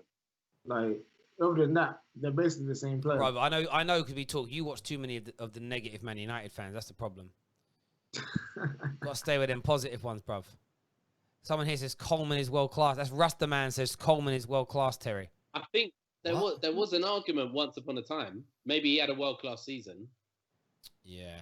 Oh, here's Hammers. But not. Oh, he tried a difficult pass there. By the way, it's acceptable for creative players to play bad passes. They're trying to open space. Just saying. I'm just like preempting. Just getting my defense in. Just getting my defense in a week early, innit? But you know what's interesting there, right? So people will say things like Son, intelligent football player, more intelligent than say Rashford, more intelligent than say this guy, that guy. But there I would say he lacked intelligence because he should have passed the ball to Harry Kane. He played the wrong pass. Loads of people do it. But you know, if Dele Alli scores, then no one says that he's unintelligent. This is the thing. It's all hindsight's lucrative. Right there, just put him. No, I love Son. I think Son is so good. Like, Son's another striker, though. I think, like, honestly, like he's not a striker, innit? But he's not quite a creative winger either. Like, one of them inside forwards on Football Manager. Like him and Rashford are similar in terms of they're not traditional wingers, but they're Decore! James going to try and put it on his left peg and bang it. He does. He shoots. Woo! Decent. That was good contact, man. Do you know what I think we're all waiting from Rodriguez? Is to control it on his chest. And then volley, crossbar and in. Control it on his chest and fake shot. And that goal at the World Cup. That goal. Do you know what was mad though as well? That World Cup. He scored that goal, and then I think the same day, Tim Cahill scored an even better one. Do you remember Tim Cahill's goal? Like where he chested it and volleyed it, crossbar and in. Oh, was that the same day? It was same day or next day. It was literally, it was. I remember like the commentators being like, I liked him. Tim Cahill was one of them footballers where, again, he would, if in his younger days, if Fergie would have said we're bringing him in as like a backup striker, I'd have been buzzing. I love what he was about, Cahill. Boy, my man's heading was beautiful. It's a foul, isn't it? My man could head the ball well. Wait, have you injured yourself? Oh, no. Oh, that don't look good. Come on, bring Bergwijn on, please. Man said, I'm not worried about you being injured. Bring on Bergwijn. Man, celebrating more. Mora's currently on Who Scored being rated a 5.9 out of 10 for his performance. That's a bit harsh, isn't it? I think. Yeah, but they base it on everything. They base it on how often you're losing balls, pass completion, dribble success rate. They basically have all the different metrics: dribbles, aerial battles, tackles. And if, like you say, you attempt 5 dribbles and you don't complete any, they mark you down. It's just they mark so you get an overall score. But the highest rated player at the moment in the game is currently Decore's on Coleman on 6.9. That's the highest rated person. Yeah, that makes sense. I can do that. I can see that. It's pretty accurate. Like when you normally look at their ratings and you think what you'd give yourself, you're like, yeah, that's pretty close. It's pretty good. But where it does get skewed is you can have a player that's a disaster class and he scores 2 goals and he's an 8 out of 10. He gets man of the match on there. So that's where it's a bit computer. You know, like on a computer game, you can play FIFA. Your striker can miss 10 sitters and then score the winner, and they give him man of the match on FIFA. It annoys me, man. Yeah, but you might have a midfielder that's bald and then never give it to him. That's what I love about Football Manager. Football Manager gets it right, you know. Woo! Oh, that's nice football. Here is Sonny. He crosses. Mora! It's alive! Oh, you got. It's alive! Literally, this is going to be a 1-0. I can see it already. 1-0 who? I don't know at this point. You're both as boring as each other. Shut up. Both boys. This is a really good game. I'm enjoying this. It's better than what Chelsea. Watching it to watch football is a good game. Dave, Terry, you wait till tomorrow before you say it's better than Chelsea. No, but your game. No. So Chelsea may play better, but your game tomorrow night isn't going to be a spectacle. The game isn't going to be two teams going at each other. This is nice. I think the bar's been raised from watching that Liverpool Leeds game yesterday. I disagree. But I disagree. See, I love seeing a game where teams defend well. So I like a game that's really close, 1-0. One team wins 1-0, but both teams have played well, but defended well. Sometimes the football can be just as good as yesterday. But if defending was good, you wouldn't have had 7 goals. Yeah, but is 7 goals necessarily? Like, I know that game was bad defending both teams, but can you have 7 goals in a game where both teams are defending well, but it's just the attacking team? Yeah, but that's when it needs to be. There needs to be sort of like. Obviously, yesterday's game isn't a good example because the 2 penalties needn't have happened. Van Dijk's mistake needn't have happened. Van Dijk's second mistake, leaving that space didn't happen. But if you have a game where like 3 or 4 of the goals are screamers, as an example, and it's like there's nothing you can do to stop them, or there's a pass played by a midfielder that just is indefensible, then I agree. But normally, when you get high scoring games, it's down to terrible defending. That you watch it back and you're like, oh my god, what's he doing there? Why is he, whatever it may be. But that game yesterday was mad. That was a mad game. Yeah, and from a neutral point of view, it's great to watch. It was just annoying that it was Leeds. For a United fan, it being Leeds and Liverpool was horrible because I wanted neither to win. So a draw would have been the best result. But I always knew Liverpool win. The Chelsea agent nearly worked. He nearly worked. Patrick Bamford. Yeah, Dave's got this thing with his Chelsea agents. His boys coming in and ruining everyone else except Chelsea. I'm like, I can't wait for Bamford to score against you. What agent then, fam? Someone here said, I'd take a 4-3 over a 1-0 any day. From a spectacle point of view, I get where you're coming from, but not if you're a football purist. Oh, it's lovely. Oh, my God. What a save, Pickford. What a save. England's number 1 right there. But by the way, people talk about Harry Kane just being a finisher. That dink ball over the top is world class. But you see, he does what Firmino does. He gets more goals. But you see my point here, though. What I just said. Someone said to take a 4-3 over a 1-0. Everything about that whole passage of play was class. The pass from Harry Kane was world class. The shot was great, but then the save was world class. Which, although they're in a goal, as a spectacle of football, that's even better. Josh, you would have cried, fam. Like, I can't believe I missed that, man. This Cronenberg. They're going to show a replay. Watch this. It's a great one, too. Watch this dink by Harry. Oh! Bang, save. Oh! You know what? Yeah, you know what I'm finding this? Like, Doherty's in the back 4 is still doing this. You know what I mean? Yeah. His give and goes as well. Like, and if you saw the some chance earlier, he put a ball in, and it's just he's already much better than Aurier, I think. Yeah. And he can win headers as well. Oh, he is better than Aurier. He definitely is. But like I was just saying there to a few people, for me, I love watching a game where there's brilliance in all parts. If there was bad goalkeeping today, we could already be and really bad defending. It could be 3-3, and that's great from an entertainment point of view. But again, from a football purist, no, I love seeing the goalies pull it. And like I said before, like. When one of your strikers you don't like misses chances or goalie save them, we go, should have scored. When David De Gea pulls a save off or Lloris, we go, world class, love you. So from a football purist point of view, I want to see the goalies pull off saves from opportunities where you think that's it, it's going to be 1-0, it's going to be 2, whatever. I love it. Oh, Richarlison, that's lovely. Oh, no. Charleston, shoot. Oh, dodgy hands. Yeah. He loves making us gasp, Lloris, man. Yo, man, I'm telling you, you guys need a new goalie, fam. You do. No. Watch, he's gonna have a good season. I'd happily take the Reese off your hands, to be honest. Yeah, he's gonna have a good season. He's better than Dean Henderson and De Gea. Current De Gea. I think so. But he's not as good as the top 2's goalkeepers. Wait, say that again. I think he's better than any goalkeeper that you've got at the moment. Well, let me better than De Gea and Henderson. Yeah, I do think that. Yeah, honestly, if you look at his save percentage and all that sort of stuff, like when it comes to shot stopping, he's brilliant. He's not better than De Gea in general, but the past season or so, he's better. Yeah, I don't think that's outrageous. Yeah, I'm not saying that you're wrong. I just wanted to clarify what you're saying. Yeah, You see when there's pass backs to Pickford, I don't trust him. Like I can see my man messing up somehow. Yeah. I mean, I think this season Henderson will actually take the number 1 spot off De Gea. I honestly, I do not care who it is, as long as we got a good goalkeeper. Yeah, I don't care either, but I think you're actually right in that. I listened to a few comments yesterday. It's like Henderson's being spoken about after playing some minutes in. Did you hear what Grant said though, Lee Grant? What did he say? He basically said something along the lines of, yeah, like De Gea is great and Henderson's coming in doing well. He says, but I've given Ollie a massive headache because I came on for this last 20 minutes and I was absolutely world class. So now he's going to pick. And I love it. It's great. I loved it. Absolutely loved it. No goals granted.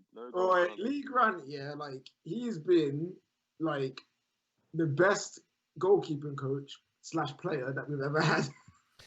Well, do you know what's great about but for him, what I'm happy for him about, like you would never have imagined it being at Man United. He's had a year or two here now. 2 years here. He's probably going to get another year or two here. Not playing games, not doing anything, just picking up maybe 10 grand a week, whatever he's earning, and just chilling at Man United. It's amazing. I swear it's like one of the coaching staff, or part of the coaching team as well for goalkeeping. Like they're like either he's part of it or they're sending him in on courses to become a goalkeeper. Okay, there we go. Yeah. I like Lee Grant. Like he's played like 2 games for us, but who cares? That's he blew half the time. whistle as soon as we couldn't even work the free kick. He blew the whistle straight away as soon as the free kick went. You see Richarlison's face there. He's coming up. But look, Pickford's had. By the way, we were all slagging Pickford off. Pickford's been man of the match for me. Those 2 saves. Yeah. He's pulled off 2 saves that have kept his team in the game, and that's what I mean about a football purist point of view. Like you guys had 2 opportunities to score. You could say you should have finished them, but you shouldn't be discounting world-class saves from a goalkeeper. Seeing that Liverpool red on that trophy. Hate it. Dirty, fam. 1 year, mate. Just 1 year we've got to suffer that. I don't care who it is, but they just can't be in front of Liverpool. They have to finish. Someone has to finish in front of Liverpool. They've done it now, though. Everyone was like, do you know what I mean? Everyone was like, oh, it can't be them. They've done it now. Like, true. Yeah, I'm kind of over it in that sense. Like, yeah. I'm over it in that sense now. For me, I'm sort of like, yep, whatever. Do what you got to do. Do your thing. I'm kind of happy days with it. I'm not that worried anymore. Obviously, I don't want Liverpool to retain it. I'm a Man United fan. I always love when I say things like, I don't want them to retain it. And they go, you're just salty. I'm like, yeah, of course I am. I'm a Man United fan. Why would I want you to win it? Like, think about that. Think about that logically. Do you know what I mean? It's like you being a Liverpool fan going, I'd be very happy for Man United to win it. Of course you wouldn't. But no, it's so far in this game. I mean, let's look at Spurs. I want to talk about your 2 new players. Højbjerg, what have you made of his performance? Just someone that runs around a lot and gets his foot in, which is what we expected. To be honest, I didn't expect him to light anything up. He's not that great on the ball, which is something that I knew already. So yeah, he's doing what I expected. He's not been awful, but yeah. Yeah, I mean he's interesting. I mean he's won two of 3 of the tackles that he's attempted. No interceptions. You know, look at his passing. You know, he's been pretty good in terms of his passing, in terms of accuracy, as an example. What's his accuracy at? Accuracy is at 94%, which is pretty good in relation to that. I'm not too sure how many of them have been forward, stroke, backwards passes and stuff like that. But there's been no obviously creativity from him. He hasn't broken up too much. What I would say, I think Winks and Højbjerg have been bypassed quite a bit by the Gomez, Allen, Doucouré midfield. So he hasn't done too much in regards to that. It's been a decent performance. I think Doherty's been solid, though. I think he's looked pretty solid. He hasn't really been exploited. He hasn't been ripped apart. He's been very solid in that way. Oh, no, man. What? I picked up these donuts from Tesco thinking they were jam. It's bloody custard blood. Why am I eating custard donuts, fam? Why, man? Everyone knows chocolates are the best. So. What? Chocolate donuts? What is wrong with you? Jam donuts. I actually like custard. Sorry. Jam donuts are awful. I hate them. No, I'm disappointed. What do you mean jam donuts are awful? I can't stand them, mate. You call your mum mummy. Shut up. Exactly, bruv. You've lost a lot of respect on this show today because you call your mum mummy. I want to go to KJ, actually. I know you're eating, but what have you made of the performance of James Rodriguez in that first half? You know, most creative player on the pitch. He created 2 chances.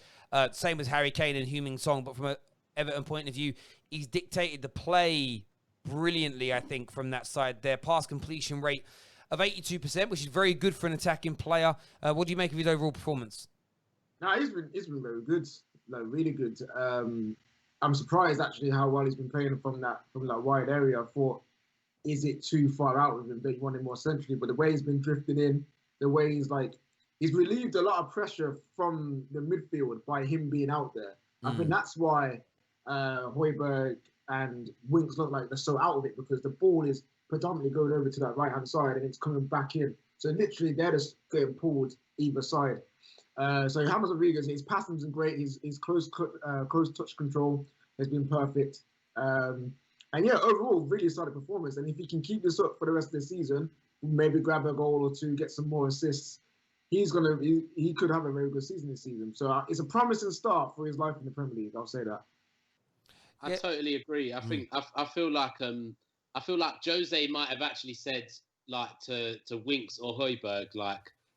Do something about James in the middle, and he's out on the right because they look really out of sorts, like they're meant to be marking someone or something like that. Do you know what I mean? Yeah. I get that.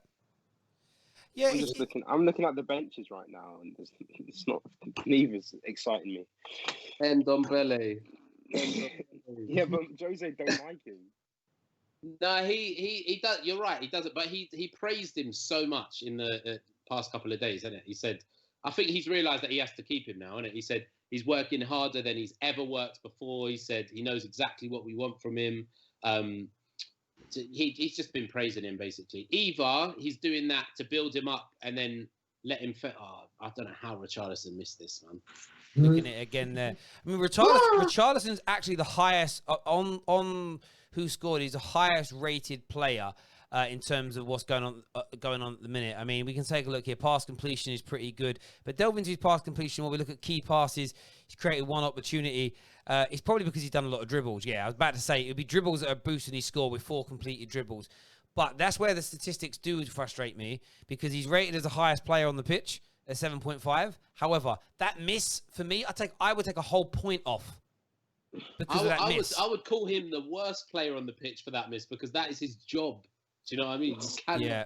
What I also like looking at is the heat maps, and it shows what an even game it's been, because you can see both. It's almost like both teams, their touches on the ball are a mirror image of one another, and that's a real big shout to Everton there, because they're away from home, and I know there isn't fans at these games at the moment, but I think that plays a big part in it. And you look at that there, I think that shows it's an interesting tale, if that makes sense, in terms of what's going on and how things are working and whatnot. But I'm intrigued. I mean, what do you make when you look ahead at the second half, Josh? Would you make any changes? You look at your bench, and we're trying to have a look at your bench here as an example. With you've got Lamela on the bench. There's Sanchez. Is Bergwijn the guy for you? Yeah, you've got to get Bergwijn on, definitely. Because even though, do you know what, Moura actually played a couple nice passes there, which isn't like him. But yeah, I think one of them. No, definitely more actually. I'd never take Son off. So yeah, Bergwijn on, and I'd get Ndombele on, because Harry Winks it's not been reported, but we all know that he had COVID like a couple of weeks ago, which is why he got pulled from the pre-season tour and the England squad as well. So he hasn't looked himself today, Harry Winks. He's not playing passes forward. I'd just get Ndombele on there. But I know what Jose's going to do, and that is he's going to take off Winks and put on Sissoko. I get that. I think, yeah, and I hear you. Look at the shots here. The shots are interesting, because if we look at Everton as an example, we look at Everton shots first of all. Majority have been from outside or on the edge of the box. They've only worked 1 opportunity in the box, and of course that was Richarlison's terrible miss. When we look at the other end, and we had Tottenham's in here, we just highlight Tottenham's alone. You have worked the ball into the box on more occasions. So I think, you have penetrated them a lot more. But that also goes on to demonstrate the quality of Pickford in goal. And I know we were very harsh on him in the build-up, and he gets a lot of stick. But credit where credit's due. The man has pulled off, 4 saves in the box, and 2 of them absolutely crucial. And this is why he's better than Kepa. Oh, mate, he is better than Kepa. Like, any Chelsea fans are deluding themselves if they go. Loss of possession's interesting as well, because if you look at where Tottenham have been losing the ball, it's been primarily on the attack. And this is what I love about statistical breakdown. So you can look at it. Tottenham are not losing the ball in dangerous areas, which is also is a good sign from Jose's team. All the ball that they're losing is when they're on the attack, and that's a good sign because it shows they're pushing forward. Where you look at Everton are losing the ball quite a bit in their own half, which shows that Jose's got a good press working, in my opinion. Yeah. Just a little bit of evidence of that. And did you expect that from Jose as well, to have like a little high press going on? It's not a high press, but it's like a kind of press when we can. Do you know what I mean? Yeah, it's zonal press. Yeah, Guys, which you is guys better. get to a certain point. It's better than I've expected from Jose. Usually we just sit back. Do you know what I mean? No, I get that. I mean, touches, when you look at the touches, it looks identical. That's why it's been such a good game. Well, we knew it would look identical. We already looked at the heat maps, and the heat maps are built from this. But it's interesting. Only one error in the game, and that's gone to Davis. I think that was what led to the opportunity for them to score, maybe. Yeah, on 15 minutes, as it was right there. We've got the saves that are being highlighted. Of course, all the saves happen in the box. Can you imagine a save not happening in the box? That's what I love about some of that stuff there. There we go. Do me a favour, everybody tuning in, please smash the like button, hit the share button. We'll keep sharing the statistical breakdown with you. If there are any stats you want us to focus on, let us know, and we'll have a little bit of a butchers at them as and when you want us to. We can check them at any time. Oh, Josh has turned into a cake. He's gone. Oh my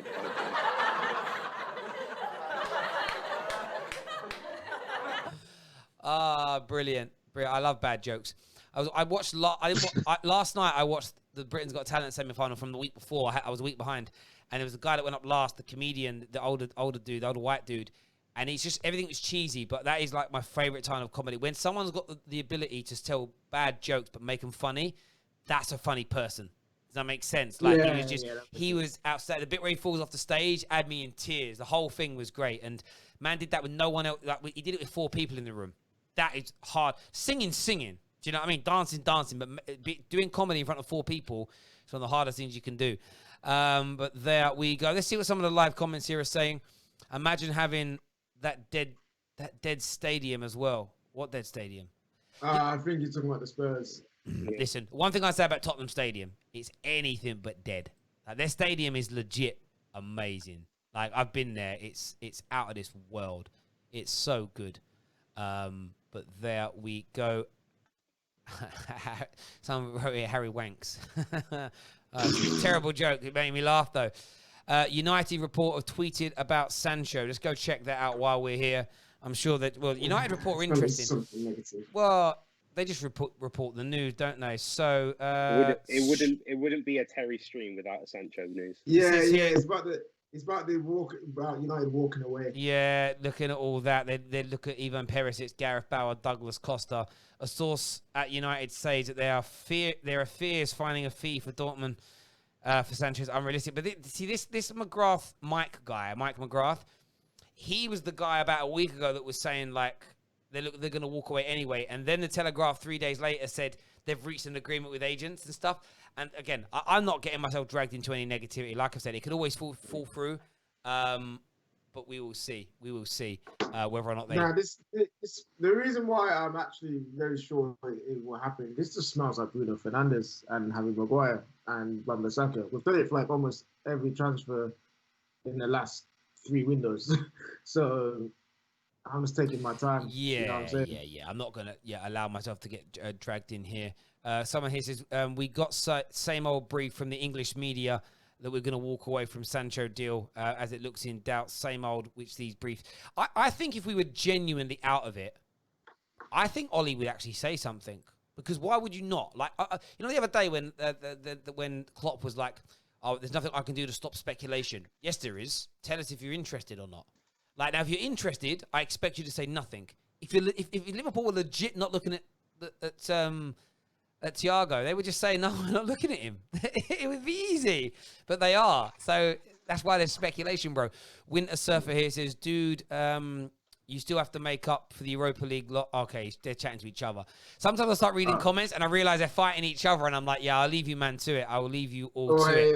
The fights in the comments are hilarious to watch, to be fair. People go at it, though. You know what I'm saying? Well, it's because we're one of the only fan channels that actually has a lot of rivals of each other in the same kind of chat rooms. It's not for the faint of heart. It's not for the weaklings.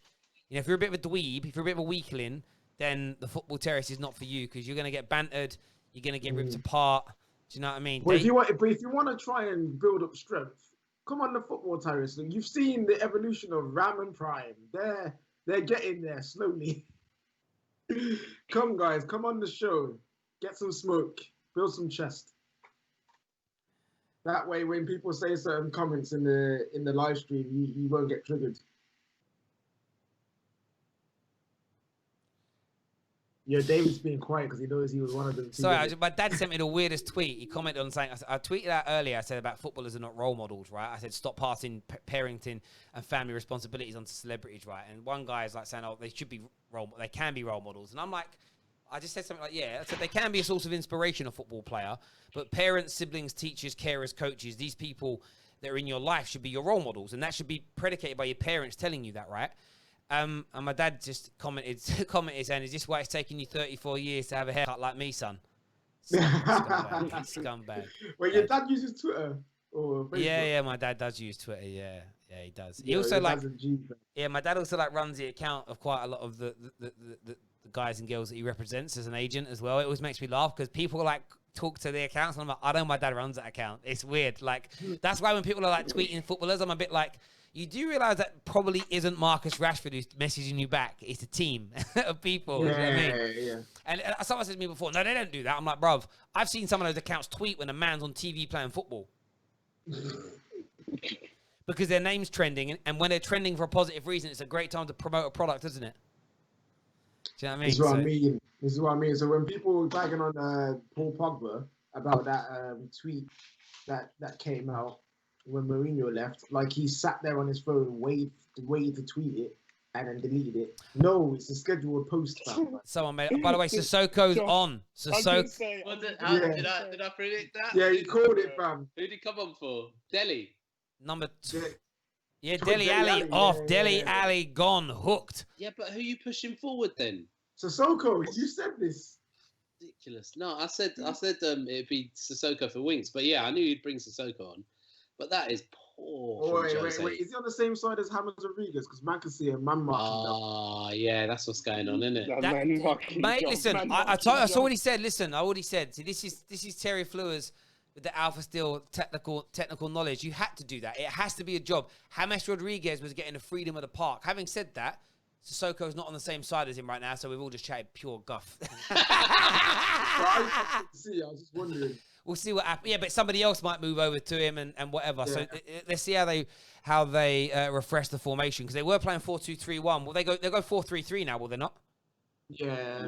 So they're going to match up. They're basically going to match up, and they're going to go like for like, and they're going to try and nullify all that extra space that James Rodriguez had because of the 4-3-3 versus 4-2-3-1. Sissoko's like a black hole. Sissoko, look, I love Sissoko for like his hard work ethic and stuff like that, but he's not good enough for a top 6 team, in my opinion. Well, you know, he should have like a black hole.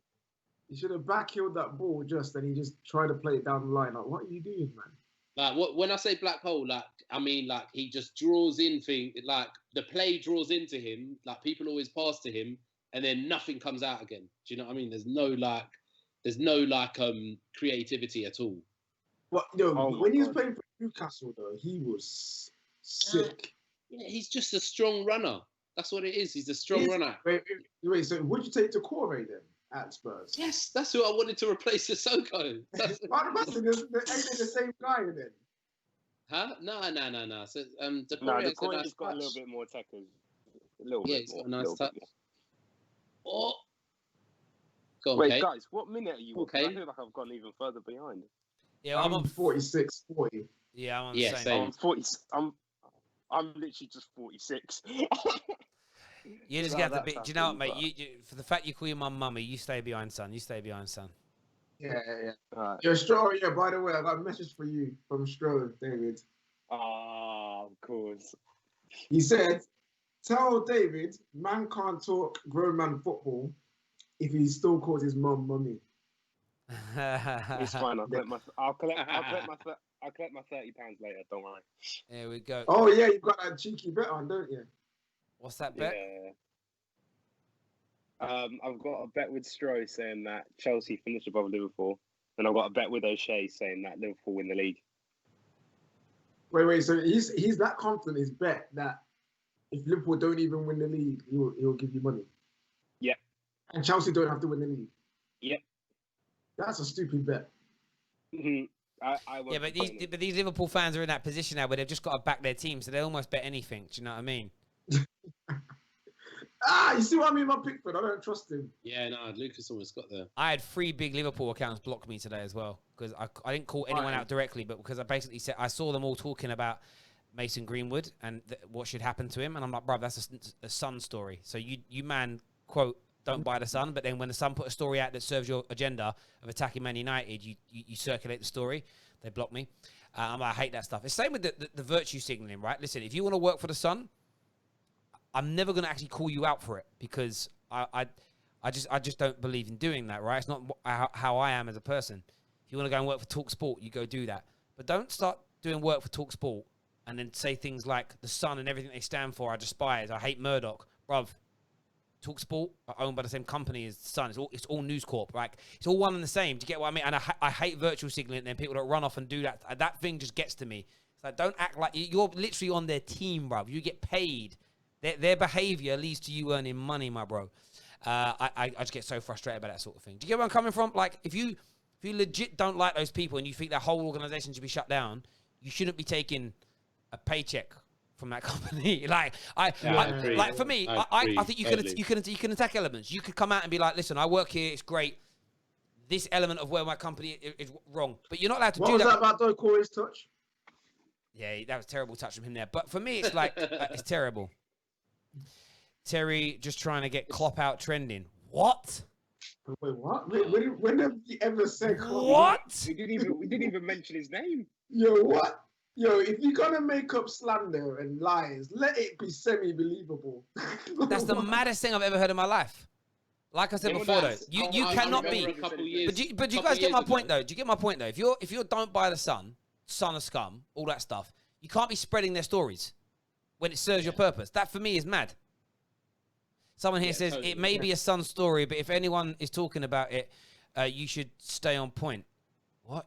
But if everyone's talking, you should stay on point. What do you mean? That's not my point. That's a good ball. That's good. You're deluded. That's good. Oh, Rodriguez. Listen, I said it before. I back everyone's notion to not support the side. That's what you want to do. You don't support it. But you can't. The way I look at it is this, right? I work with a guy that used to literally go to protest where he wants to dismantle the whole of capitalism. The guy was an investment banker.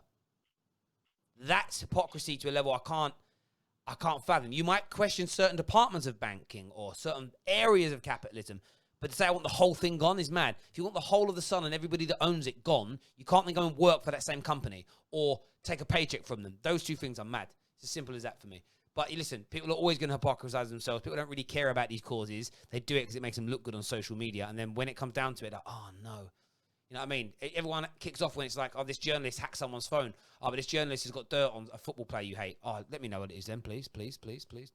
Anyway, I digress. We're talking football here, but it just annoys me. I hate virtue signalers. They guess on my tits. It's like all those celebrities that are like, we've got to save the world, the ozone layer and global warming. And then man's on 10 private jets a year. What a touch by James. Wow. Sorry, let's get back to the football now anyway. Go on, James. Do something. Oh, it's a lovely crop pass. Oh, Richarlison, you bum. You bum. Oh. Bum. Yo, Josh, he's Richard on this channel from now on until he gets better. Okay. Oh my God, how has he done that? Good man, what is that? Like, look at Hammers. He's doing all this work for this man. I'm telling you now that, well, first of all, Everton have started this half much better than us. The other thing is what is, as a Spurs fan, obviously you lot aren't as emotionally invested in this game as I am, yeah? No. Like, the fact that he's just brought on Sissoko, like, he looked at that game and thought, do you know what? I need Sissoko. Sissoko's what I need here. Wait, listen, do you understand? I hate him. Do you not see what Yeah, I do. Yeah. Lovely. Oh, Gomez! Oh, well, good block in the end. Well played. See, the way I look at this is the way I look at this is this, and we'll talk about this more after the show. This is an after-game conversation. But you've taken off, although he isn't the best on the ball, you've taken off one of your most potent attacking players for one of your most defensive and negative players. And that, ladies and gentlemen, is why I'm writing off Tottenham. Mm-hmm. Let's save that. Let's save this. We'll save the best to love. Right now, though, Everton have got... But having said that, if he pulls off a 1-0 win, then I'm a mug. Then I look like a mug here. So let's see what happens here. How do you pronounce this guy's name? Is it Digna? Lucas Digne. Digne. It's like saying Dean. It's like saying Dean. Dean. Yeah. Lucas is on a break. Yeah. Lucas. Good tackle. Lucas, see, never trust a bald man. Never trust a bald man.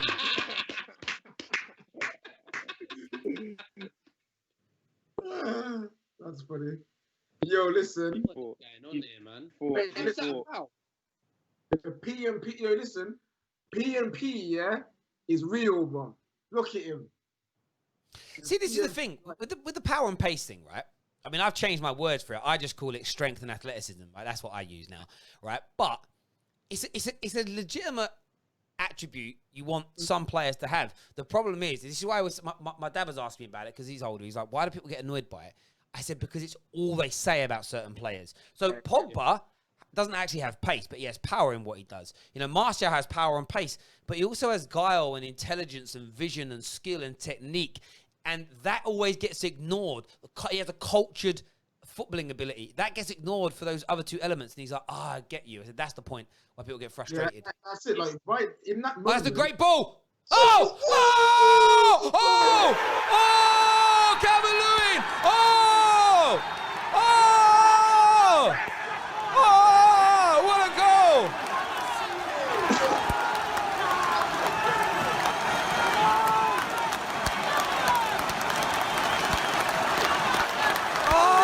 What a goal! Is it onside? It's well on. Look at this. Bullet header. Boom! Yeah. Oh! Oh, wow! Lucas Digne, dead ball. Wait, that header as well. That header in that crowd. Well played. He had two man. He was in between two man. Got higher. Our two central defenders as well. That's poor from us. Oh! Jose Mourinho, Jose Mourinho, Jose Mourinho. Yo, Told you. Everton, listen to me. See it through. I need this. Oh, shut up! I need this. I need this. You don't understand. KJ's vendetta against Jose is mad. More great football. Here goes Richard. He's Richard until he scores a goal now. That weren't a bad pass, actually. I think Calvert-Lewin's run was too soon, but there we go. Wow, that's it. This could be peak. We could be on Jose here. Gonna be on Jose here. Gonna be on Jose. Oh, yeah. Man United. Oh, yeah. Yeah, I can't look. When hate him the most. When we don't score first under Jose, we're usually effed. Wait. What? Say that again, Josh. When we don't score first under Jose, we're usually effed. Oh, does that sound like what we were saying? Yeah. When he was at United? Look at that from Hoiberg. That's poor pass, man. It kind of sounds like nothing has changed. Bro, what he's done to you at half-time with the Sissoko move. Yeah, he's made it worse. They're better. Everton have got better. Yeah.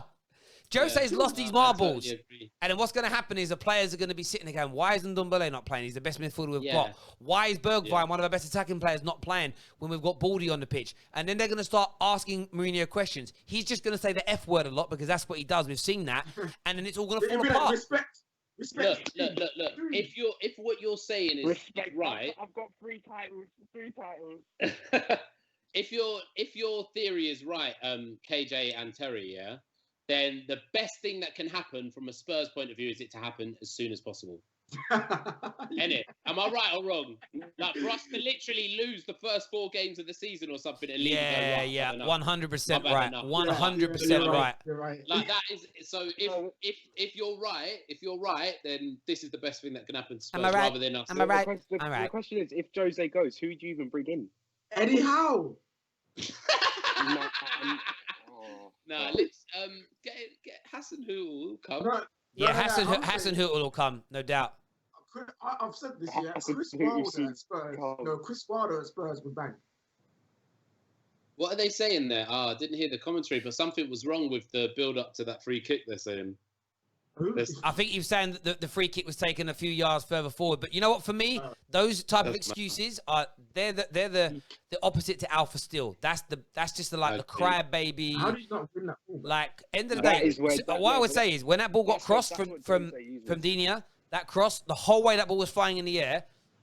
You know, like you get a feeling like it's a goal. You can see it. You can see that the ball was perfect. Oh, what a header as well. That was like Duncan Ferguson-esque. Bang! I'd love Calvert. Have I told you that before? I would love Calvert-Lewin at Man United. I would. Quality player, mate. If Jose can't see that he needs to change it now as well, man. Like he needs to change something right now. If you lose in the press conference, you know he's going to be like, "Oh yeah, well we lost because the free kick was in the wrong place." It's just one of those ones that. Well, listen. Once he finds that excuse, he hangs on to it and he won't let it go. Do you know what I love about this though? We're losing without Ndombele on the pitch, so it might give him a chance. Do you know what I mean? No. Jose don't care. Like Jose don't care. He don't. Yeah, but Ndombele is not the guy to get you a goal and or assist. He's like Kovacic, right? He just dribbles up the pitch. No. He will be an assist machine. Honestly, he will be an assist machine. I see what you're saying. He is a ball carrier, but he's still. I think in something like, I think it's like 15 starts or something like that. He's got like 6 assists and 2 goals or something like that. So he's definitely got a good goal to game ratio for us, for Spurs. Richard, nice play. Oh, I know what you was trying. So now we're going to Sissoko Højbjerg. Josh, Sorry, you carry on. Sorry, mate. You go. I was going to say, not one player in that midfield too can control the ball. Honestly, but that's a great point you make there. Like you just sort of like there's no. Wait. Why is he on the wing? Is he actually playing wings? There goes Harry Kane. Right. And do you know what? This is what I would say about the way you played today. Harry Kane can score some goals by himself. You guys have created not a single chance for Harry Kane today. Oh, has he gone 4-4-2? I think he's gone 4-4-2. Who? He's gone 4-4-2. Jose. Jose. Yeah, I think he's Kane and Son up front, or Kane on Moro, or Kane and Moro. Sorry, Dave, your signal's terrible, bro. Yeah, it's so bad. I think what he's trying to say is it looks like Kane and Moro up front with Sissoko on the right and Son on the left. Something like that, yeah. Okay, Bergman's up now. How far forward are you guys? Yeah. No, maybe it's not a 4-4-2 actually. I'm 60. I'm at 60.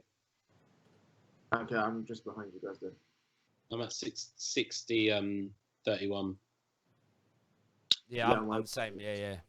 Oh yeah, because if you manage to stream it, all it takes is one little bad little glit, and then you guys are behind. Yeah. But nah, man, like. You did. Oh yeah, Josh. That question I had for you, or that comment I made about Wilder at Spurs. At who at Spurs? Oh, Chris Wilder. Nah. He's a system man. Shall I tell you who I'd really want? Honestly, like everyone's gonna laugh at me, yeah. But honestly, if we had to get a manager like mid-season, because we're not gonna be able to get like a superstar manager mid-season. Yeah. Well, we're not even going to be able to get him anyway because he's at Leeds. But I'd want Bielsa or Hassan Hüttl because they both play proper pressing football, and that is when I really fell in love with Spurs. Do you know what's mad? What you say there, though, is right though. Is that's why always been my biggest issue with Jose Mourinho going to Tottenham. Forget my emotions towards Mourinho and everything at my club on a real level, no saltiness, no BS. It's because it was just. the complete opposite of what you built for 5 years. It felt to me like a big, and again, I keep the same energy. I spoke about United. Whatever we do with Ollie, whoever replaces Ollie this year, next year, 5 years, there has to, and I don't know what his style, I know what his style of football is, but the point is you've got to find a manager who's got a similar philosophy of football so that there isn't this huge overhaul. And that for me is a normal train of thought to have around the way you play. That way, you're not literally, imagine like you're Harry Kane and you've spent 5-6 years learning a system and now it's like, right, now we're going to learn a brand new one. And by the way, if you sack Jose at the end of this season and then goes for another system, it's like, oh, now we've got to learn another way. United did that for 5 years and it was the biggest contributor to dismantling us as a football club. There was no consistency in how we played football at all. It was gone. It was finished. And I think it's important. Levy's had, did you know that Levy tried to get Jose Mourinho before he went to Chelsea? I didn't know that. He's had this obsession with, Levy gets these obsessions, and as a Tottenham fan that's like really close to it, you see it, like he had this obsession with the stadium. Obviously he's achieved it. He always wanted Jose Mourinho because he thought he was like he's like a what's the word of saying it, like he's a vanity signing to Levy. Oh, I got Jose Mourinho. Oh, Calvert-Lewin, brilliant. Calvert-Lewin's teaming down on goal. Oh, he messes it up. There, but here's Richards. Here's Mr. Richards. He's Richard now. After them two. Oh, Calvert-Lewin, that's poor. That is poor. Oh, they should have done better there. Everton. He should have hit the ball. Like he had a good 2 seconds there where he could have struck the ball. We'll take a little update. Look at the stats here for everyone who's tuning in, looking he's live. He's skinned Eric. How Eric? Look at the difference in player ratings. They're almost a point ahead of you on player ratings, which is massive. Wow. They've dominated the ball. They've had double the amount of shots on goal that you've had. Oh, you're in Go here, on. though. Go on, Bergwijn. Bergwijn squares it. Son, equal. No, Son, it's poor. But look at this. Look at the stats, boys. You've had half the volume of shots. Let's look here at chances created. They've had 8 chances created to your 5. They've had double the amount of shots of you, more of the ball, and their players are rated higher than you today. You are at home. That overall. That's overall. That's the whole game. Their outputs are double yours from an attacking point of view. You're at home. You were Tottenham, who were one of the most celebrated attacking sides of the last 5 years under Poch. It's terrible. And yes, they've got some new players out there today. But by the way, so have you, man. Yeah. Definitely. But to be fair, Doherty has not been bad. Like Doherty's been good at his job. What I would say today, his first game, he's got time. Højbjerg, right? I thought his job was meant to stop teams doing what Everton have done to you by running through you. Man, honestly, they've been running through him like Imodium, bruv. Like, just done, like diarrhea, bruv. Oh, that's lovely from Richards. There you go, just as you say it. He just does him. He got beat so easy. He got beat like a damn egg. Oh, it's a good cross. Oh, it's cleared. The way Højbjerg got beat there was ridiculous. Ridiculous. Can I tell you something, though? Look, this is down to Jose's system. Højbjerg would be better in another system. Like, basically, Højbjerg, we said this in pre-season as well, me and other Tottenham fans. For some reason, he's getting Winks to sit and then putting Højbjerg further up the pitch because he wants him to like win the ball further up the pitch instead of getting him to sit like a normal 6. So like, when Højbjerg's going flying at people instead of keeping his defensive discipline, like his positional discipline, obviously he's one element of the game, but it's atrocious. And one of the biggest reasons that Jose's a failure now, it's nothing to do with his system. I don't think it's a style. I don't think people believe in him. I honestly think if you sat down Kane and your Tottenham boys and said, lads, it goes no further, but tell me, do you really believe in what you're trying to achieve? I just think Jose's lost his panache. You know, like you look at certain singers, at some point they were like the most credible artists out there. Now people look at them and go, oh, you're a bit of a joke. Like actors, you're the man, now you're a joke. This is what when I see these people, do you know what I mean? It's just like, oh, Jose used to be that guy. He was the most respected manager on the planet, one of the most. And now I think he's becoming, I don't know, a joke. Like, he's becoming He's going to die on his sword. He's going to die on his sword. It's just a grumpy, he just seems like a grumpy old man stuck in the past. Like, he does. And people have been saying, oh yeah, but this time's going to be different with Spurs, is going to change. I heard that when Ruth Farrier left, he was going to change. Look, I'm not going to go crazy off one result. Like you know, if Everton do end up winning. Yeah. The space. Calvert-Lewin's in. Is it Richardson again? I brought it back for offside. Oh. But Richards. Richardson. Højbjerg might be slower than Jorginho. Højbjerg genuinely might be slower than Jorginho. Yeah, you guys have literally put Harry Maguire in your midfield in terms of pace. No, he's trust me, he's not. It's the way that he's being played, isn't it? He is slow, but I don't think your DM always needs to be fast. Like we're spoiled by like Kantes and stuff. Do you know what I mean? No, but if you're slow, if your guy is slow, don't whack him as your furthest midfielder. Yeah, exactly. Don't have him chasing after the ball. Yeah, what I'm trying to say is I'm trying to defend Højbjerg and say that it's kind of Jose's fault, the way that he's like. No, I understand that. I understand. Listen, you know, United fans have seen Anthony Martial and Rashford go to next levels without Jose system hampering them and pulling them back as an example. Could I imagine Bruno Fernandes being as good under Jose? Would have had Fernandes playing as a holding midfield player. 100%, 100%. He would have had him in a midfield pivot. And do you know what? Matic, not a bad attempt. But the thing with it is, Jose, and it isn't with even. Matic. But let me say this to you. If Diego Simeone was asking the players to do this, you get a performance out of them. I just think people have lost their faith and their belief in Jose Mourinho. I think it's him. I legitimately feel like he's lost his potency and people have lost respect for him. And that sounds a horrible thing to say, but it's true. Here's Richards again on this left-hand side up against Sissoko. Richards shoots. Oh, my God. That was so close. Man like Zayn in the house. My guy Zayn says, I hear Spurs are signing Bow and turning the pitch into a golf course for him. Crazy golf all the way. That's very good, Zayn. Missed you, bro. Zayn is getting absolutely amazing with these super chats, man. Like, he's just been because he's got competition. Yeah. Got competition. Yeah, the one thing Go on, mate. Sorry. No, go yeah, no, I was going to say, obviously I've been saying, I think Jose might get us top 4 or whatever, like, but the one thing I will say that I've been consistent with the whole time since he signed as well is that I didn't want Jose at our club. So if he, you know, if we do carry on playing terrible football and not getting results, then at least I'll know that I was right at that point. Do you know what I mean? Yeah, no, I get that. I didn't expect this, though. I expected like a resilient defensive performance. Well, maybe. Look, I think this is the thing. Like I say, I think Jose has been one of the greatest managers of the last 25 years. His record speaks for itself. Mm-hmm. But he has progressively got worse since leaving Real Madrid, even though he still won trophies in that time. And like I've said, when he first joined, I had this initial fear when he joined Tottenham of, what if he goes there and just does bits and we feel stupid as Man United for getting rid of him? And it was only a month or two in, I was like, you know, what am I getting myself frustrated about? The guy's finished mentally. It's a mental thing from him. Here you go, Everton are picking you apart. If they had slightly better strikers, they would have ripped you apart. Like Richarlison's been so wasteful today. So wasteful, Richarlison. If you were playing one of the big six today, they would have absolutely eaten you for breakfast. Yeah, it'd be a 3-4-0. 3-4-0. Well, Liverpool.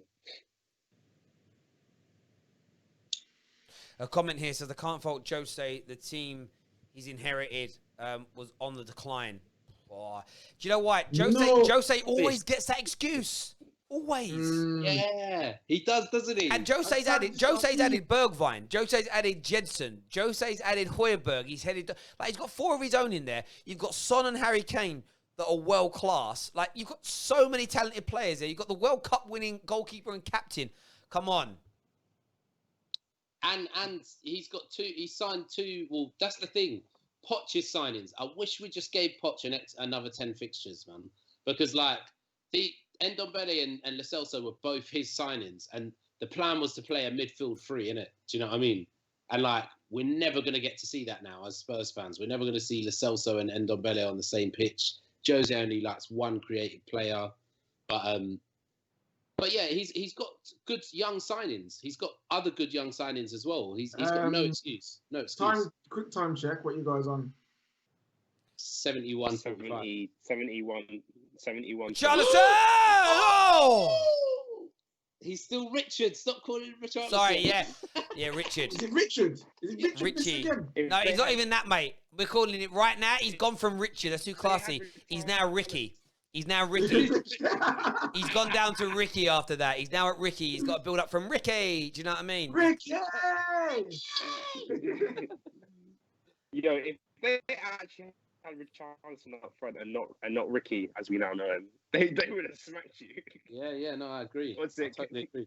The worst thing is that Hey, Jose's looking at this and he's did not you see changing. how much Andre Gomez committed to this game? Josh, look at my face. Yeah. All right. Look. I'm not going to write him off after one game. Hella vindicated right now. Yeah, The listen. vindication in Listen, Kane's this face. is all I can He's think so of. gassed. Whenever I see Richarlison now, this is all I'm going to think. Do you not hear that? Oh. You guys not hear it? What was that? So literally playing, No. it's Bianca Jackson shouting Ricky. It was a sound effect. I don't know why it ain't coming through. Anyway. Yeah, you younger men don't. Oh, another great ball in. Corey's There gonna bring... should be. There should be. Terry said Bianca Simpson, like I know who that is.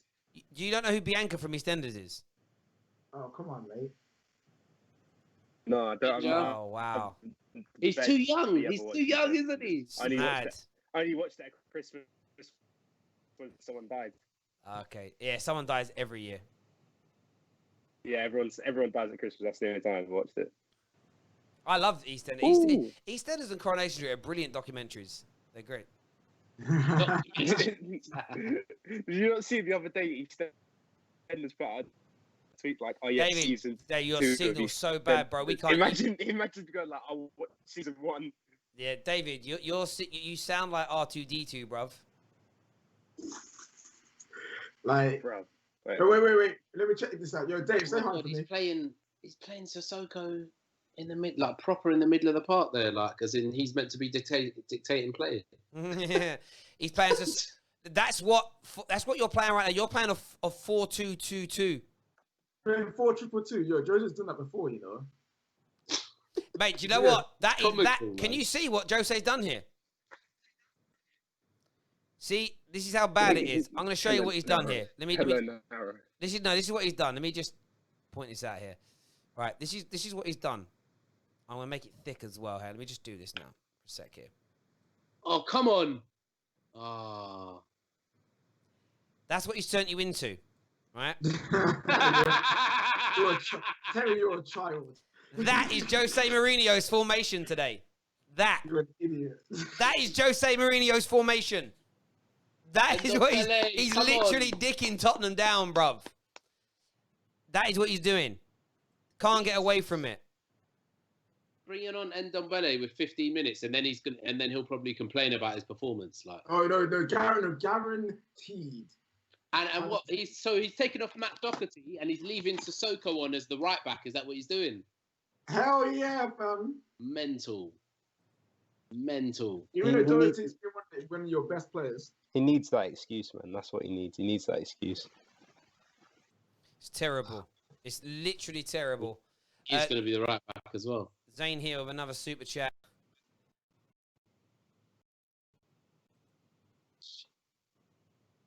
Go on, Kane. Hang on a second. Why is this not loading back?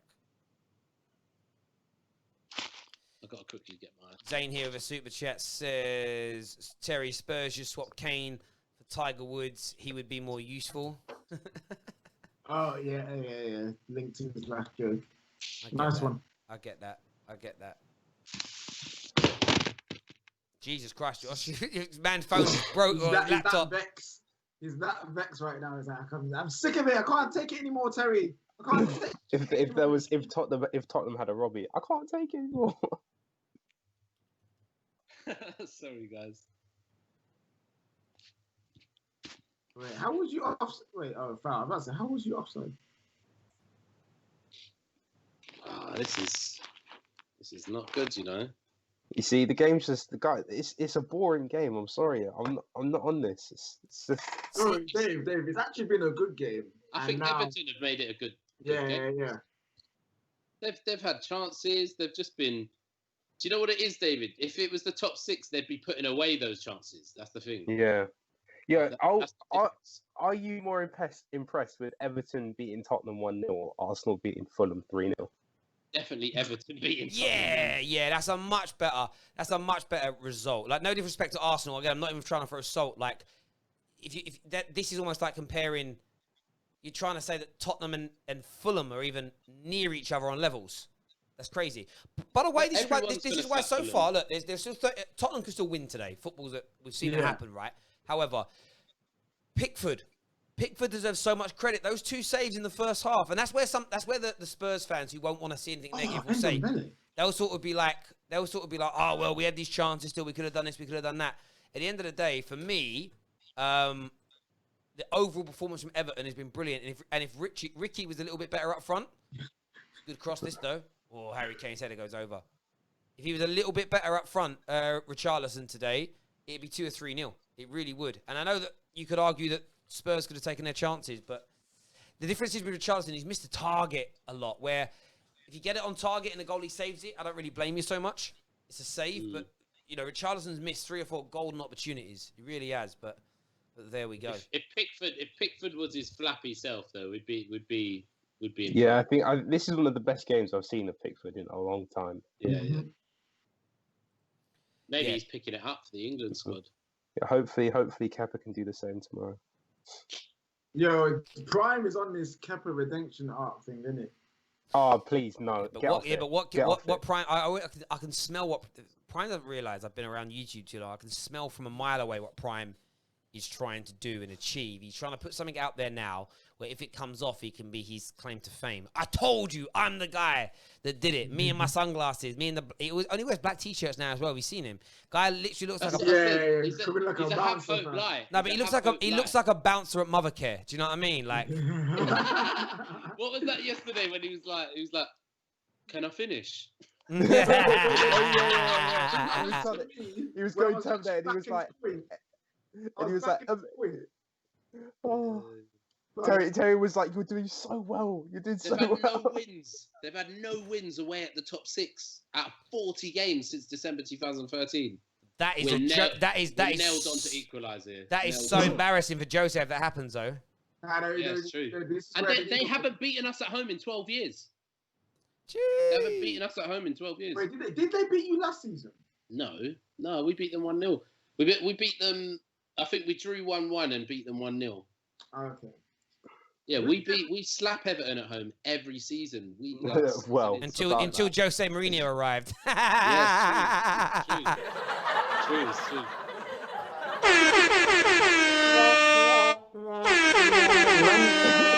Yeah, you guys really slow down on those sound effects, man. I don't hate Jose Mourinho. It's called banter. It's not hate. It's to be fair, we're the ones who are kind to him because we know where he's at in his. Go on, Ndombele. We're kind to him. Yeah, I'm being fair. Like, do you know what it's like? I don't want to see. For me, it's a bit like this talk about Mike Tyson getting back into the ring, and Frank Bruno's done it, and his old boxers want to get back in the ring. I'm like, guys, you gave me so many joyous moments. Please don't put your health at risk. Like, if we all have to pay like £10, if we all have to pay £10 to so you don't go in the ring, I'll pay it. Please protect yourself. I feel like Jose is a 55-year-old heavyweight boxer who's trying to fight Anthony Joshua. It's a good cross. Harry Kane! No. Dave, I'm telling you, it's you, man, who hate Jose. Because if you loved him, you would let him die in peace. You wouldn't put so much expectations on to do all this amazing stuff. No. He's definitely downgraded. But all he's got to do is literally win a Carabao Cup. Can Jose win a Carabao Cup? No, yeah. This is what we're saying. It's got to that point now. No, he's not at that point yet. He can win a Carabao Cup, for God's sake. But the thing is, David, we're not going to be able to compete in the Carabao Cup this year. We're playing, do you know what? Have you seen what our first 3 weeks of our season? Oh, I've seen your schedule's like you're playing a game every 2 days, basically. Yeah, it's Sunday, Tuesday, Thursday, Sunday, Tuesday, Thursday, Sunday, Tuesday, Thursday. So we're playing our under-23s in the Carabao Cup. So that's one cup down already. No, Liverpool did it last year, and maybe Arsenal. This is a season where I actually think a small club might win it this year, because I think the big clubs, everyone's going to really rest up players. I'm tipping Leyton Orient to win the Carabao Cup this year. Leyton Orient, really? We've got them next round if we win our. Have you? They're like one of your feeder clubs as well. They were for years. So Charlie Daniels that used to play for you. I'm not going to state he's a friend of mine. He was He was with a girl. I think he's still with her. Like one of the best friends of a girl I was seeing for a while. And when he was at loan at Orient, I went to a lot of Orient games. Like I was in the sort of the box areas and that. I met him a few times. Went to a few parties. Good guy. And he was basically saying how like he's at Orient because Tottenham made Orient take him to an extent because it was like he couldn't find a club for him. But he went on to do really well, Charlie Daniels. Like he ended up like at Bournemouth and did years in the Premier League and everything. Like he did a lot. Scored that banger. He shocked me. Like I watched him play at Orient. I always thought he's a League One max player. And then when he got into Premier League, I thought, they'll sell him. And he's been there years. Like if it weren't for his knee injuries as well, he'd have played the last couple of years as well. But yeah, like they've got a good. Yeah, Leighton. I like Leighton Orient. Obviously, I grew up in a tower block. In Leighton, my living room. If you went in my living room, you could see the whole pitch from where I lived. Like I could see the whole ground. Like we grew up there. Soft spot for him. Harry Kane's.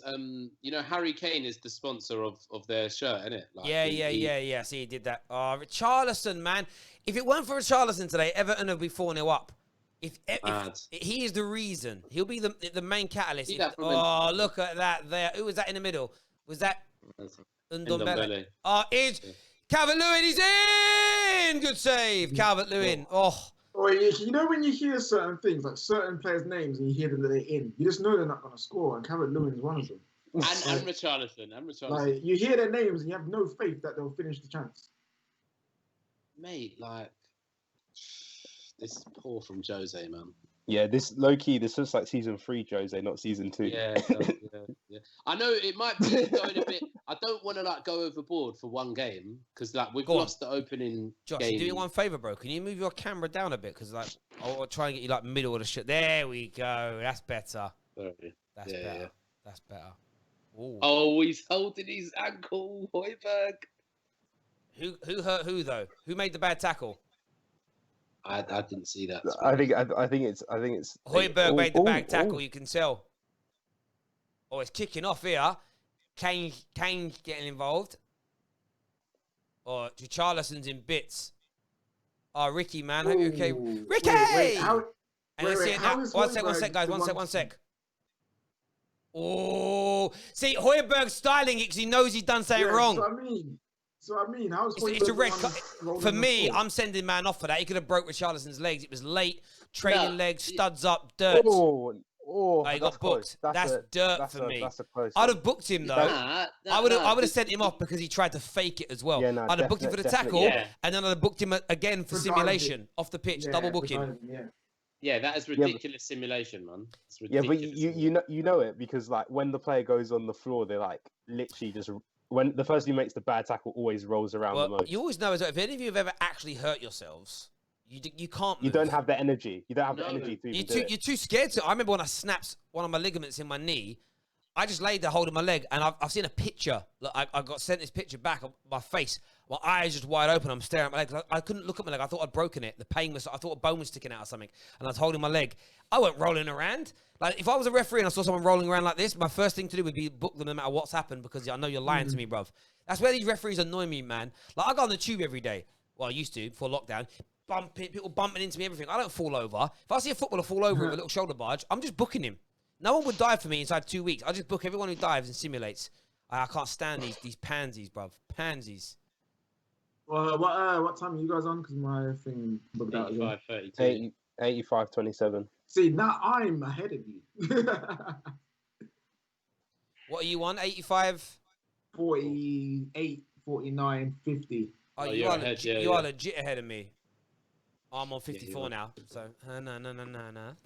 I thought it might. That was like when that guy said, Man United are going to finish ninth then. Oh, yeah, I know. I have to say, I would love to have the production team to be able to do all this stuff for me. I'd love to do a thing of like worst comebacks of the week and stuff because that's just awful. It's like, well, I don't like your opinions. So I'm just going to say something nasty. Oh, that's nice there for Sissoko. Ricky just got barged off that. That was like taking candy from a baby. That was Ndombele. No, it wasn't Sissoko. That's Sissoko, bro. You're in. Oh, sorry, you're ahead of me. Sorry. They look very different, bruv. No, you're ahead of me. I'm only joking. Terry sounds like an SJW. Okay. Did you not hear him complain about SJWs like at halftime? But yeah, I don't like virtue signalers, man. Here's Dominic Calvert-Lewin. I'm gonna say he's not in. He's done him. And then, but what's the pass? But what's the pass from Mora afterwards? What's the disappointment come in? Yeah. Wait on Josh's face. He's like, "No, I'm gonna keep smiling because I don't want to know. Let him know the pain." There is no. I didn't see. I haven't seen Mora get the ball yet. What are you on? 7:04. I'm on 7:05. I was talking about when Sissoko wins the ball and then Mora goes to dink the ball back in. So I thought you were there. Yeah, that was Yeah. No, I'm closer to Remember, you. ladies and gentlemen, at the end of this game, we're going to be doing a live phone-in show after the game, taking your call on this game, previewing Chelsea's game tomorrow. We're going to be live on the Football Terrace, so make sure you're all back with us. There's going to be an inquest. Whatever happens, there's going to be an inquest. When you take off one of the best attacking midfield players in the Premier League of the last 5 years for Sissoko, and you lose at home, you lose to a team that hasn't won in 40 games away against a top 6 opponent. Oi, Moise Keane. Come on, kids. I believe in you. I don't. I think that kid is so hyped. He was so hyped. Listen. They've done him dirty. They have. They haven't really given him a chance to even show that he's crap. You know what I mean? No, I think he lucked in scoring a couple goals for Juve, and then everyone just got on the train. I look at Moise Keane. I think what happened with Moise Keane, they got on the train. He's obviously disgustingly abused by fans. Oh, Dyer with a terrible mistake. Gives the ball to Ricky. Here goes James. Ricky. Into Moise Keane. Moist Keane. I'm going to call him Moist. That'd be easy, Moist. I think because of what happened to him socially with the way he was vilely attacked and verbally, racially abused, I think it's given people, especially on social media, it's like, we really want him to succeed for that reason? But for me, he's a Kiko Makeda. He really is. Yeah. He's a bang average footballer who just had a few good games. And you get these academy players that break through and do this. I watch him and I'm like, there's just nothing there. Legit nothing there. He was highly rated though. When he first came, he was really Yeah, because everyone was on the train. No one watched him before then. Yeah, no one watched him before he was abused.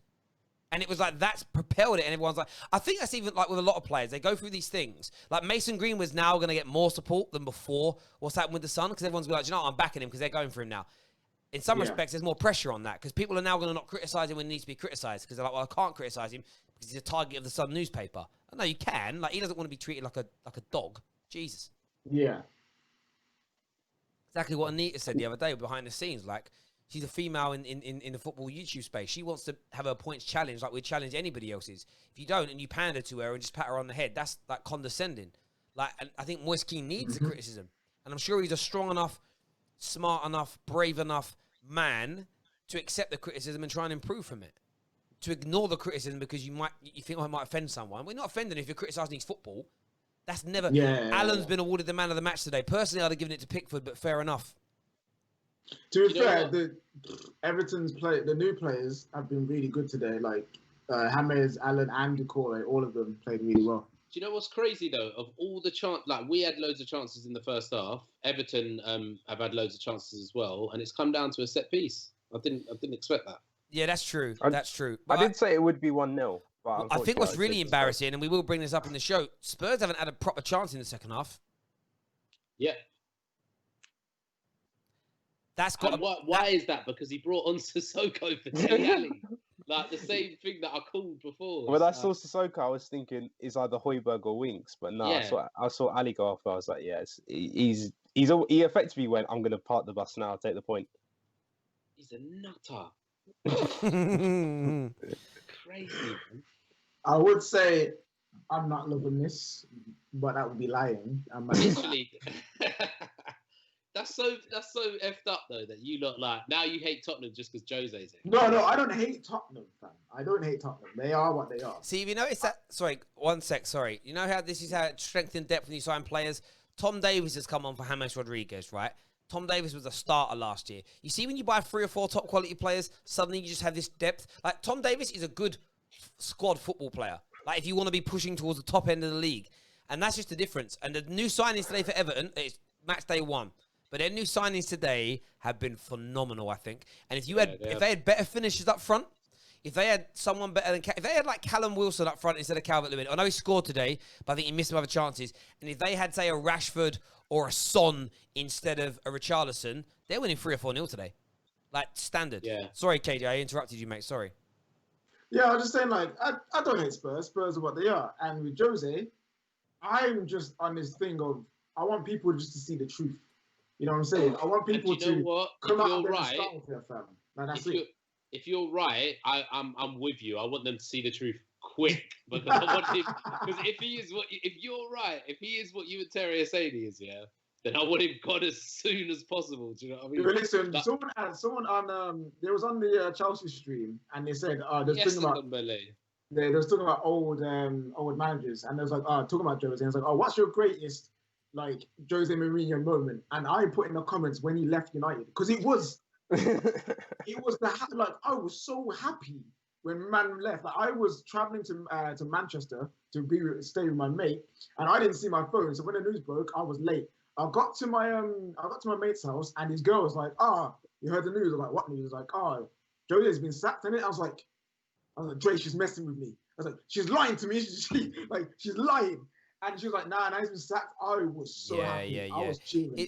Mate, I was the same when it happened. Like, I loved it when he came in. I thought we'd win stuff. I think he'd come back. I was deluded, like a lot of Spurs fans are, about he'd rejuvenate himself here. He'd come, all these things. And you just saw it, and it became toxic. And by the way, I never attacked his football. I don't have an issue with that. It's that no one believes in it. The Sissoko thing isn't the problem. It's that Spurs look like they went, it's like they've gone, why are we doing this, Jose? Where Jose at his peak, the players would have gone, all right, Jose says we're doing it, it's going to work. He's just lost his potency. He's just no longer got that ability to get people to play for him the way they used to. If Diego Simeone did exactly the same things as Jose today, he'd win this game. Because I've got to disagree with that, Terry, because I don't think Jose in his prime is bringing on Sissoko at 0-0. I just don't think. I don't know. I mean, I think he's lost it. Yeah. He's lost it. Maybe he has lost it. Maybe it's a whole part of it. But I've said it a long time. I think he's mentally. When he was on Sky Sports and he was talking about football, it was like, this man's a genius, and it's because he still knows it. But there's one thing knowing it and being able to go out there and deliver it. Because application. He's gone now. He's gone, and that's why I've always said it. The Fergie, it's over. The game's done. Ladies and gentlemen, we're going to be live in a few moments on the Football Terrace for the match reaction show. Please hit the like button for this stream. Thank you all very much for tuning in, and we'll see you all again very, very soon. Cheers, boys.